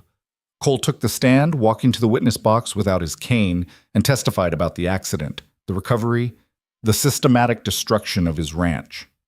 Morrison's cross-examination was brutal, but Cole held steady. Isn't it true, Mr. Danner, that you simply made poor business decisions after your injury? No. No? You're saying every supplier increase, every failed venture was someone else's fault? I'm saying the increases weren't random market fluctuations. They were coordinated. Cole's voice stayed level. And I can prove it. Can you? Because all I see are business transactions between consenting parties. Consenting implies choice. I didn't have choice. I had desperation, and Victor exploited it. Morrison smiled. So you're admitting you were desperate, vulnerable, perhaps not thinking clearly? I was vulnerable. That's exactly when Victor struck. Cole leaned forward. You want to paint me as incompetent? Fine. But incompetence doesn't explain why my expenses tripled while everyone else's stayed stable. Doesn't explain why the suppliers all had connections to Victor's bank. Doesn't explain the timing. The timing of what? Of everything falling apart right when I couldn't defend myself. That's not bad luck, Mr. Morrison. That's predation. Morrison opened his mouth, closed it, sat down without another question. The lunch recess came as a relief. Cole and Mara ate sandwiches they'd packed, neither tasting the food. How do you think it's going? Cole asked. Hard to say. Caldwell's letting us present our case, but that doesn't mean she's buying it. Mara rubbed her temples. Morrison's good. He's making us look like conspiracy theorists. We are conspiracy theorists. just ones who happen to be right. Being right doesn't always matter in court. They returned for the afternoon session. Morrison called his witnesses, character references for Victor, business associates who testified to his integrity, a banker from another town who explained how loan terms worked. All of it designed to paint Victor as a respectable businessman and Cole as a failed rancher looking for someone to blame. Then Morrison called Victor himself. Victor took the stand with the same confidence he did everything else. Morrison lobbed him easy questions, letting him tell his side, how he'd tried to help Cole, extended credit when no one else would, made recommendations based on professional judgment. It all sounded so reasonable when Victor said it. Then Mara stood for cross-examination. Her hands were shaking, but she kept them at her sides where no one could see. This was it, her one chance to crack Victor's facade. Mr. Hale, you testified that you extended credit to my husband out of friendship. Is that correct? That's correct. And this friendship, when did it begin? Victor smiled. Cole and I have known each other for years. Known each other or been friends? Because my husband tells me you barely spoke before his accident. We were friendly acquaintances. Friendly enough that you immediately stepped in with financial assistance? I saw someone in need. I helped. That's what neighbors do. Mara pulled out a document. Is this your signature on this loan agreement? Yes. And this clause here, the one that allows you to call the entire debt due if a single payment is missed, that's standard in your loans? It's a common protection. Is it standard or common? Because I've reviewed 12 other loans from your bank, and only 3 have this clause, all 3 to ranchers who experienced unexpected hardship. She held up more documents. Martin Hayes, injured in a farming accident. Samuel Price, lost his barn to fire. Cole Danner, crushed leg. Do you see a pattern, Mr. Hale? Morrison objected. Your Honor, this is beyond the scope. It's directly relevant to the question of whether our statements were defamatory, Mara countered. We said Mr. Hale targets vulnerable people. I'm proving it. Judge Caldwell leaned forward, studying the documents Mara had provided. I'll allow it. Answer the question, Mr. Hale. Victor's smile had frozen. Lending to people after hardship is sound business. They need capital to recover, or it's an opportunity to acquire property at below market value when they inevitably can't repay. Mara moved closer. Mr. Hayes lost his ranch to foreclosure 6 months after taking your loan. Mr. Price lost his within a year. You now own both properties. That's quite a coincidence. I gave them every opportunity to succeed. Did you? Because the evidence suggests otherwise. Mara pulled out the supplier invoices. These receipts show Mr. Hayes was also charged premium prices by suppliers you recommended, as was Mr. Price. The same suppliers, the same markup, the same pattern. Victor's jaw tightened. I can't control what suppliers charge, but you can recommend them. And those recommendations come with expectations, don't they? Charge my clients higher prices, kick back a percentage. Everyone profits except the rancher who's drowning in debt. That's a slanderous accusation. It's a documented fact. We have signed statements from 3 suppliers confirming the arrangement. Morrison was on his feet. Your Honor, this is turning into a circus. This is cross-examination, Mr. Morrison. Sit down. Judge Caldwell's eyes were sharp now, fixed on Victor. Mr. Hale, I'm troubled by what I'm hearing. Do you have an explanation for these patterns? Victor's composure cracked, just slightly. Your Honor, Mrs. Danner is twisting legitimate business practices into some kind of criminal conspiracy. I'm asking if you have an explanation. Yes or no? Business is complicated. Sometimes multiple factors align. That's not an answer. Caldwell flipped through the documents on her bench. I see 3 ranchers, all injured or experiencing hardship, all taking loans from your bank with unusually harsh terms, all experiencing the same price gouging from suppliers you recommended, all losing their property to foreclosure within months. That's not complicated, Mr. Hale. That's a pattern. The courtroom had gone completely silent. Even Morrison looked worried now. Mara pressed the advantage. Mr. Hale, when you arranged my marriage to Cole, was it because you genuinely wanted to help him, or because you wanted to ensure someone was there to keep the ranch barely functional until you could take it? Objection! Morrison's voice was sharp. Speculation, and frankly absurd. Is it? Mara turned to the judge. Your Honor, the marriage was arranged by Mr. Hale 3 weeks before the loan payment was due.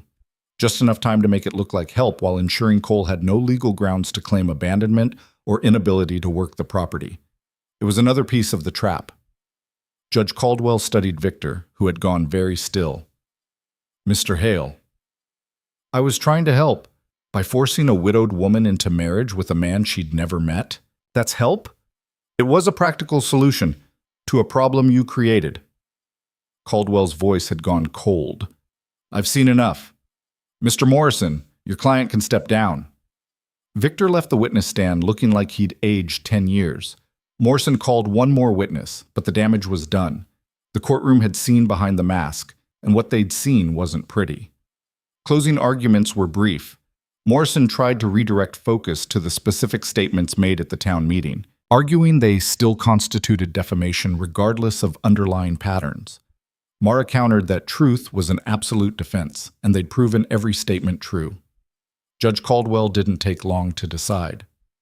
I've reviewed the evidence presented by both sides, she said, voice carrying through the silent courtroom, and I find that the defendants have successfully demonstrated that their statements, while damaging to the plaintiff's reputation, were substantially true. Truth is a complete defense to defamation. Therefore, I'm ruling in favor of the defendants. Case dismissed. The gavel came down with a crack that sounded like victory. Mara felt her legs go weak. Cole caught her elbow, steadying her, and they stood together as the courtroom erupted in whispers and movement. Victor remained seated, staring straight ahead, face carved from stone. Morrison gathered his papers with sharp, angry movements. They left without speaking to anyone. Mayor Garrett approached, hand extended. Well done, both of you. We just told the truth, Cole said. You did more than that. You proved it. Garrett glanced toward the door where Victor had exited. He won't recover from this. Once the court transcript becomes public record, every loan he's made will be questioned, every business deal scrutinized. He's finished in Red Hollow. Good, Mara said, and meant it. The ride back to the ranch took hours, but neither of them minded. They'd won. Actually won. Against odds that should have crushed them. The relief was so intense it almost hurt. I can't believe you got him to crack on the stand, Cole said as they crested the rise that brought the ranch into view. He cracked himself. I just asked the right questions. Mara leaned against Cole's shoulder, exhausted.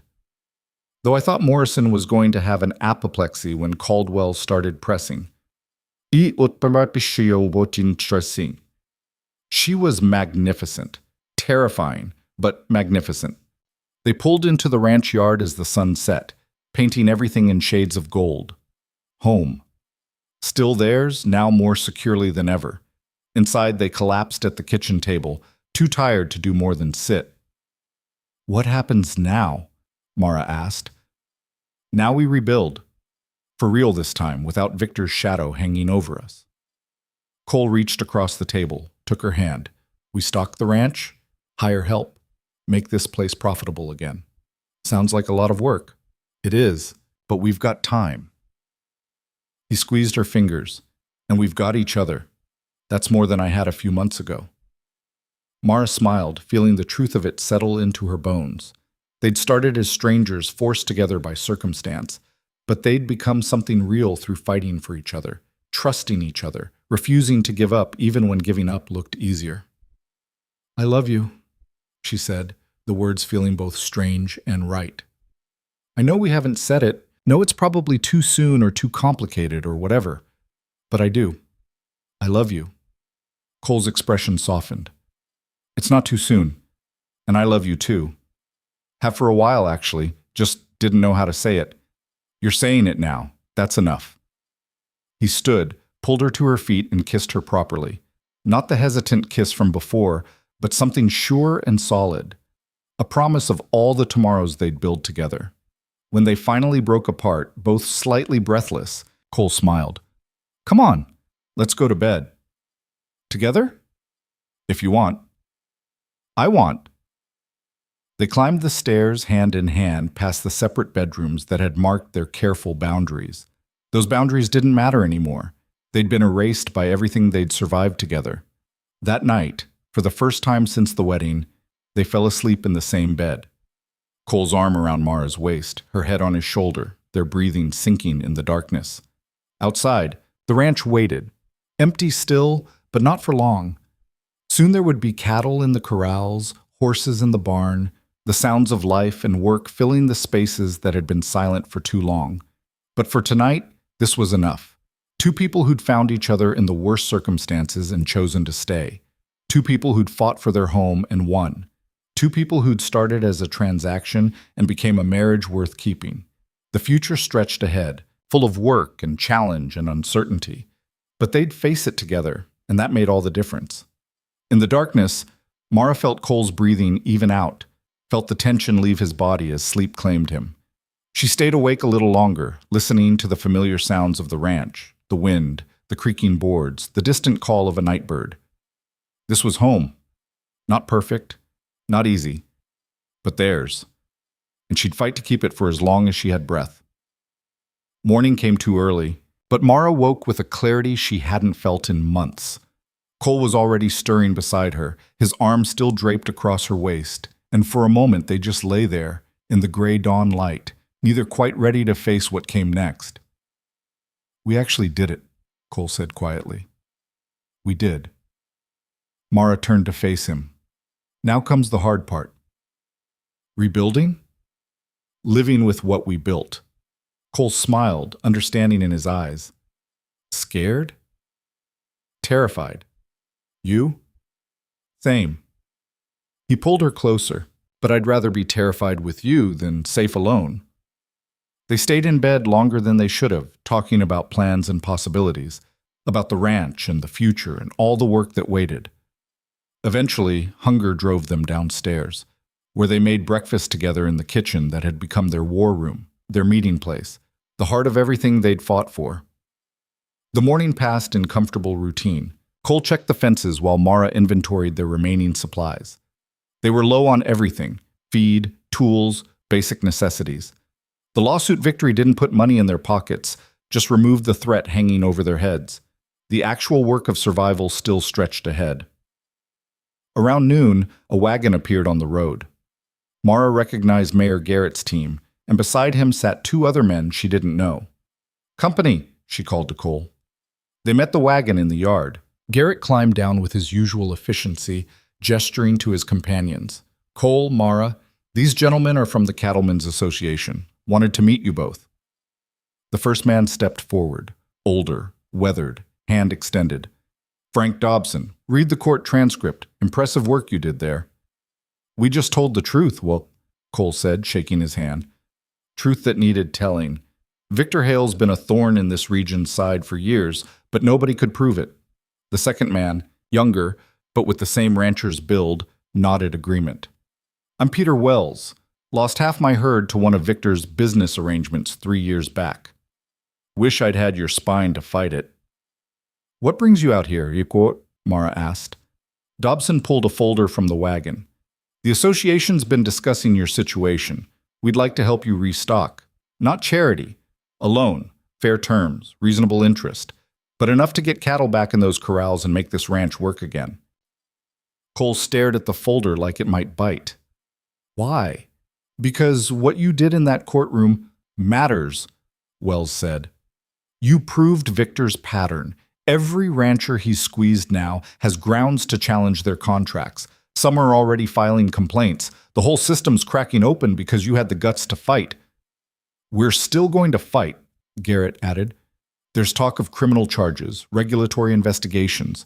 But that takes time. Meanwhile, you need cattle, and we've got members willing to sell at cost." Mara watched Cole's face, saw him struggling with pride and need. She stepped in. "What are the terms?" Dobson opened the folder. 5-year note, 3% interest, no balloon payments. You miss a payment, we work with you. No immediate foreclosure, standard ranching loan, nothing predatory. "And in exchange?" Cole's voice was careful. "Nothing. Well, except maybe you keep doing what you've been doing. Speaking up when you see something wrong. Helping others who get caught in the same traps."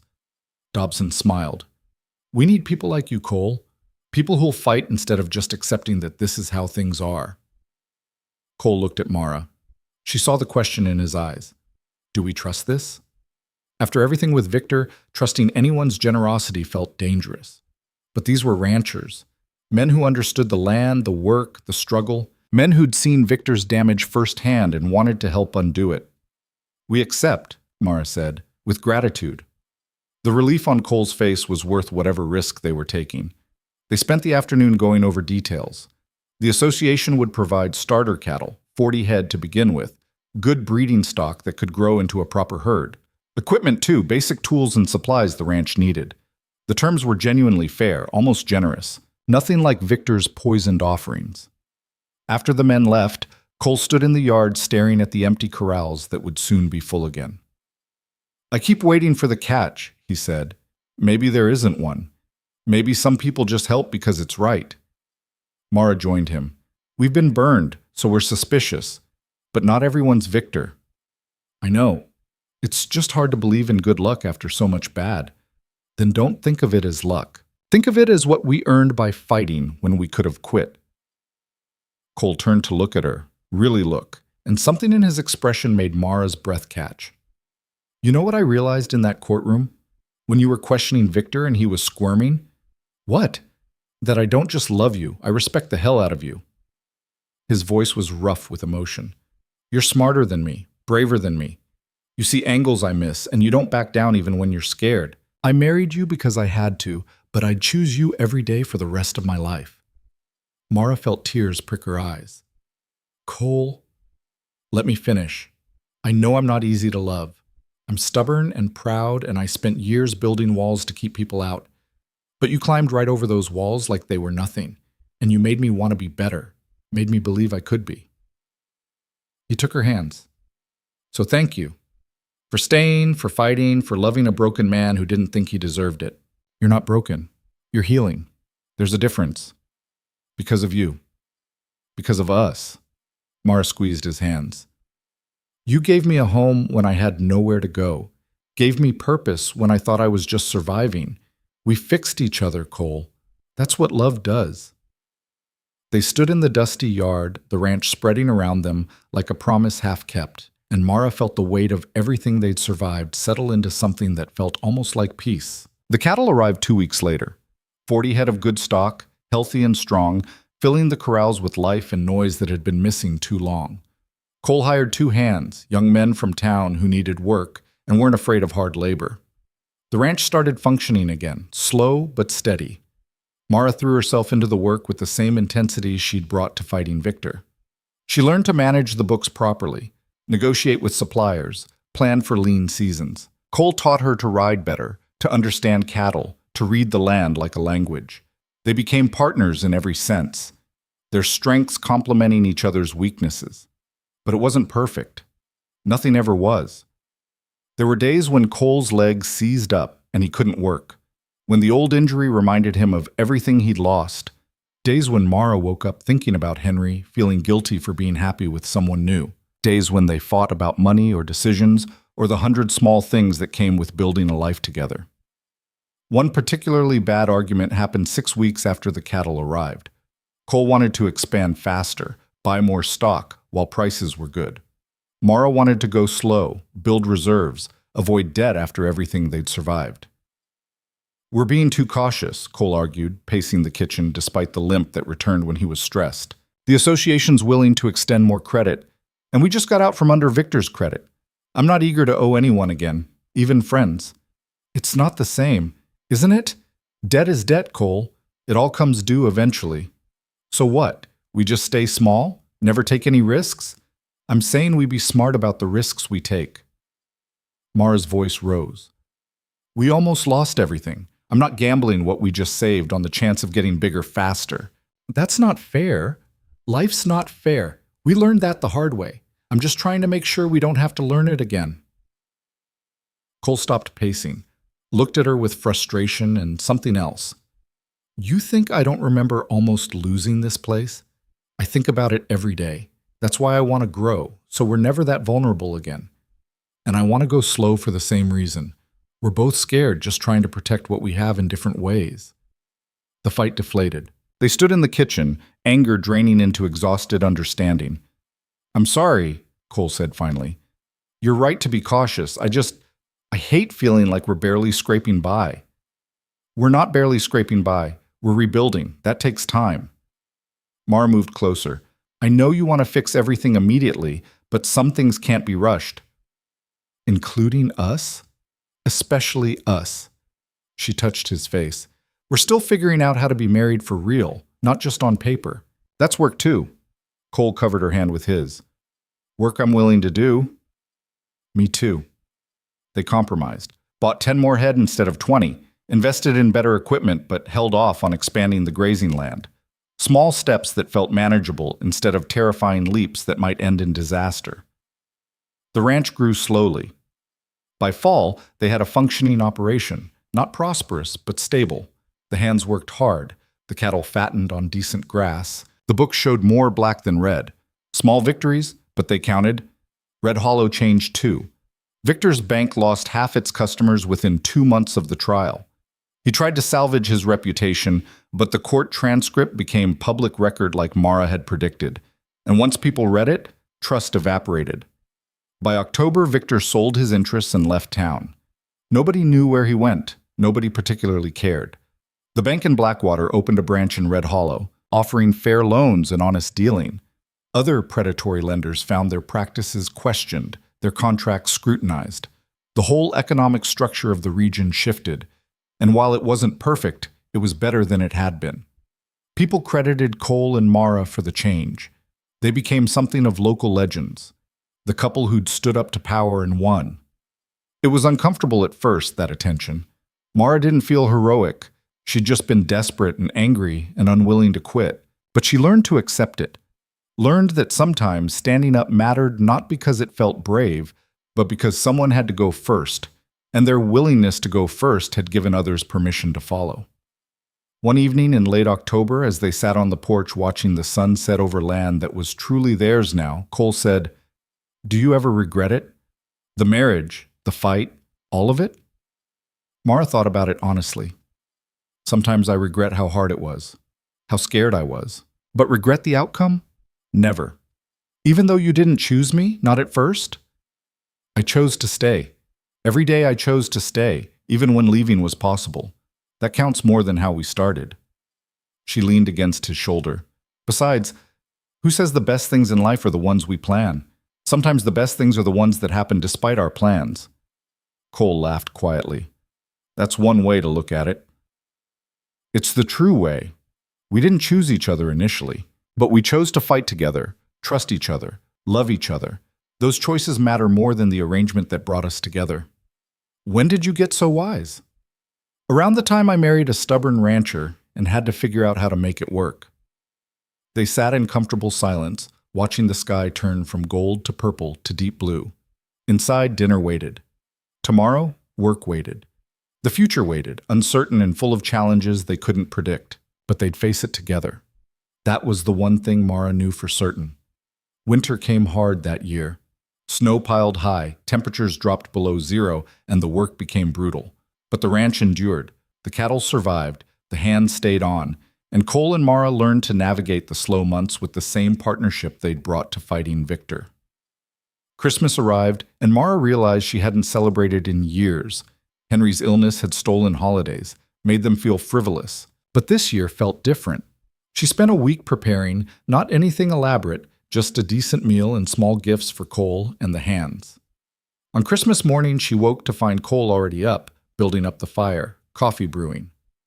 "Merry Christmas," he said, smiling. "You're up early." "Had something to finish." He pulled a small box from his pocket. "I know we didn't talk about gifts, but I wanted you to have this." Mara opened the box. Inside was a ring, simple gold, nothing fancy, but clearly handmade with care. "It's not much," Cole said, suddenly nervous. "I made it myself from some gold I'd been saving. Thought you should have a proper wedding ring, since we never did that right the first time." Mara felt tears well up. The ring from Henry was gone, sold to pay debts months before Cole. This new ring represented something different. Not a past she'd lost, but a future she'd chosen. "It's perfect." she said, sliding it on. It fit like it was made for her. Which, she supposed, it was. Thank you. You're welcome. Cole kissed her gently. Merry Christmas, Mrs. Danner. Merry Christmas. They spent the day quietly. Good food, shared laughter, the simple pleasure of being together without crisis driving them. It felt normal in a way nothing had felt since before Henry died. Normal and precious and earned. Spring brought new challenges. A late freeze killed some early calves. One of the hands quit to get married. Equipment broke at the worst possible times. But they managed. Every problem felt solvable now, just another obstacle to work around rather than a disaster that would destroy them. In April, Mayor Garrett came calling with news. The territorial court's bringing charges against Victor, criminal fraud, conspiracy, about a dozen counts. They want you both to testify. Cole and Mara exchanged glances. When? Mara asked. Trial's scheduled for June. It'll take a few days, maybe a week. But your testimony's crucial. You're the ones who documented everything. We'll be there, Cole said. The trial was exhausting. 5 days of testimony, cross-examination, watching Victor squirm under prosecution that was far more competent than he'd faced before. The evidence they'd gathered became the backbone of the case. Every invoice, every contract, every pattern they'd documented came back to haunt him. The jury deliberated for 3 hours. Guilty on all counts. Victor was sentenced to 5 years in territorial prison and ordered to make restitution to everyone he'd defrauded. It wouldn't undo the damage, wouldn't return lost ranches or repair broken lives, but it was justice of a sort, the kind that said powerful men couldn't prey on the desperate without consequences. Mara and Cole rode home in silence, processing what they'd witnessed. Justice felt less satisfying than she'd expected, not because it was wrong, but because it couldn't fix everything that had been broken. You okay? Cole asked. Just thinking about how much effort it took to get here. How many people suffered before someone finally stopped him? Mara watched the landscape roll past. Makes you wonder how many other Victors are out there, doing the same thing to people too scared or tired to fight back. Probably a lot. Doesn't seem fair. It's not. But we did what we could. That's all anyone can do, see something wrong and decide it's worth fighting for. Cole's hand found hers. You taught me that. Before you, I was ready to just accept defeat because fighting seemed pointless. But you showed me that fighting matters, even when you lose. Especially when you lose. We didn't lose. No. But we could have. And even if we had, the fight would have been worth it. Mara considered that. He was right. The value wasn't in the winning, though winning helped. The value was in refusing to accept injustice quietly, in standing up even when standing up was terrifying, in choosing to fight for what mattered instead of just accepting what powerful people decided you deserved. That was the real lesson. Not that good always triumphed or that justice always prevailed, but that people had power even when they felt powerless. And sometimes using that power, standing up, speaking out, refusing to quit, was enough to change things. The ranch came into view as they crested the rise. Home. Still not perfect, still requiring constant work, but theirs in every sense that mattered. You know what I want? Mara said suddenly. What? I want to help other people like us. People caught in bad situations, drowning in debt, or dealing with predatory lenders. I want to teach them what we learned, how to document, how to fight back, how to recognize the traps before they close. Cole smiled. That's a good want. You think we could do it? Make it work? I think if anyone could, it's you. You've got the knowledge, the experience, and you're stubborn enough to see it through. He squeezed her hand. I'd help however I could. Even if it means opening our home to strangers, sharing our story over and over? Even then, our story matters. Might as well use it to help people. They started small. Mara put word out that she was willing to review contracts and help ranchers understand loan terms. A few people came, skeptical at first, then grateful when she spotted clauses they'd missed or found leverage they didn't know they had. Word spread. By summer's end, Mara was consulting with ranchers from 3 counties, helping them negotiate better terms or challenge unfair deals. She didn't charge. They couldn't afford to pay, and she didn't need the money as much as she needed the purpose. Cole supported her fully, managing the ranch while she traveled to meet with people who needed help. Their partnership expanded beyond just marriage or business into something larger, a shared mission to prevent others from suffering what they'd endured. It wasn't always successful. Some people were too far in debt to save. Some contracts were too airtight to challenge. But even in failure, there was value in trying, in showing people they weren't alone, that someone cared enough to fight alongside them. One evening in September, nearly a year after the wedding, Mara sat at the kitchen table reviewing contracts for a young couple in Blackwater. Cole was reading by the fire, his legs stretched out in the way that meant it was bothering him, but he wouldn't admit it. "Come here," Mara said. Cole looked up. "What?" "Just come here. Your leg's hurting." "It's fine." "Cole, come here." He came, settling into the chair beside her. Mara pushed the contracts aside and began working the muscle the way she'd done countless times before. The tension released under her practiced hands, and Cole's breathing eased. "Better?" she asked after a few minutes. "Always better." Cole caught her hand, brought it to his lips. "Thank you for this, for everything. You don't have to keep thanking me." "I know, but I want to." He pulled her closer. "I've been thinking about our anniversary coming up." "Has it been a year already?" "Almost, November 3rd. Cole smiled. "I thought maybe we could do it right this time. Real wedding, real vows, the whole thing. Not because the first one didn't count, but because we're different people now. We chose each other. That deserves recognition." Mara felt warmth spread through her chest. "You want to renew our vows?" "I want to marry you again, properly, with everyone watching, so the whole world knows you're mine and I'm yours by choice, not just circumstance." "That's the sappiest thing you've ever said." "Is that a yes?" "That's absolutely a yes." They planned it for late October when the ranch work slowed and the weather was still decent. Nothing elaborate, just a ceremony at the ranch, friends and neighbors gathered, vows spoken under the open sky. The day arrived clear and beautiful. Mara wore a simple dress, nothing fancy, and Cole wore his best suit without the cane he no longer needed most days. They stood in the ranch yard where they'd fought so many battles, and this time the vows meant everything. "I, Cole Danner, take you, Mara, to be my wife. Not because anyone arranged it or forced it, but because I choose you. Because you're the strongest, smartest, bravest person I know, and loving you has made me better than I ever thought I could be. I promise to stand by you, fight with you, and build a life with you that's worth all the struggle it took to get here." Mara's voice was steady, despite the tears streaming down her face. "I, Mara Quinn Danner, take you, Cole, to be my husband. I choose you because you never gave up, even when you had every reason to. Because you trusted me when trust was hard, and loved me when love seemed impossible. I promise to be your partner in all things, to fight for what we've built, and to never stop choosing you, every day, for the rest of my life." Justice of the Peace Weaver, the same man who'd married them the first time, smiled. "Then by the power vested in me, and more importantly by the power you've claimed for yourselves, I pronounce you husband and wife." Again. Cole kissed her, and the small crowd cheered. It wasn't the ending Mara had imagined when she'd stood in that courthouse a year ago, desperate and scared and angry. It was better. Earned through blood and sweat and refusing to quit when quitting was easier. The celebration lasted into the evening. People brought food and drink, shared stories, laughed under the stars.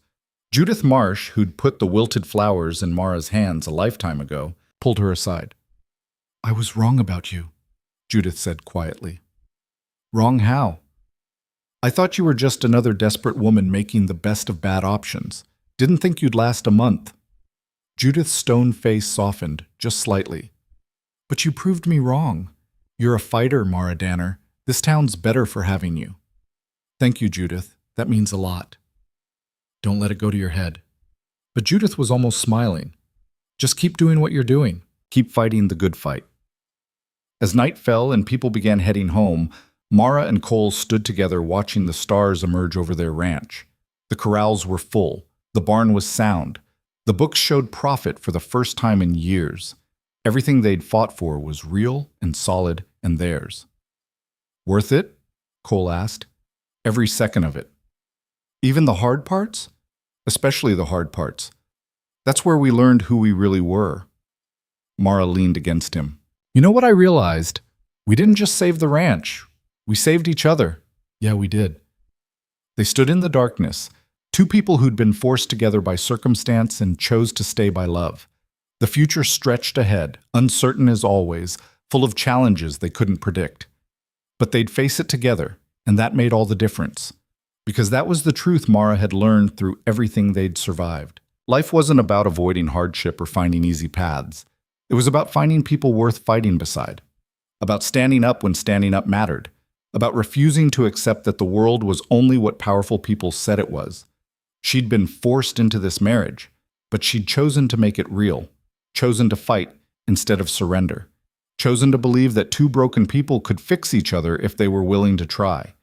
And in choosing, in fighting, in refusing to quit, she'd found something she'd never had before. Not just a home or a partner, but a purpose. A reason to keep going that was bigger than just survival. The ranch would have good years and bad years. She and Cole would have fights and reconciliations. Life would bring challenges they couldn't imagine yet, but they'd endured the worst and come through stronger. That was the foundation everything else would build on. Come on, Cole said, pulling her toward the house. It's cold out here. It's not that cold. Humor me. I want to go to bed with my wife. Mara laughed. You're incorrigible. You knew that when you married me. Twice. They went inside, leaving the ranch to the night and the stars. Tomorrow would bring work, as all tomorrows did. But for tonight, they had each other, and the quiet satisfaction of knowing they'd fought for something that mattered and won. Not perfectly, not easily, but honestly, together and with everything they had. And in the end, that was enough.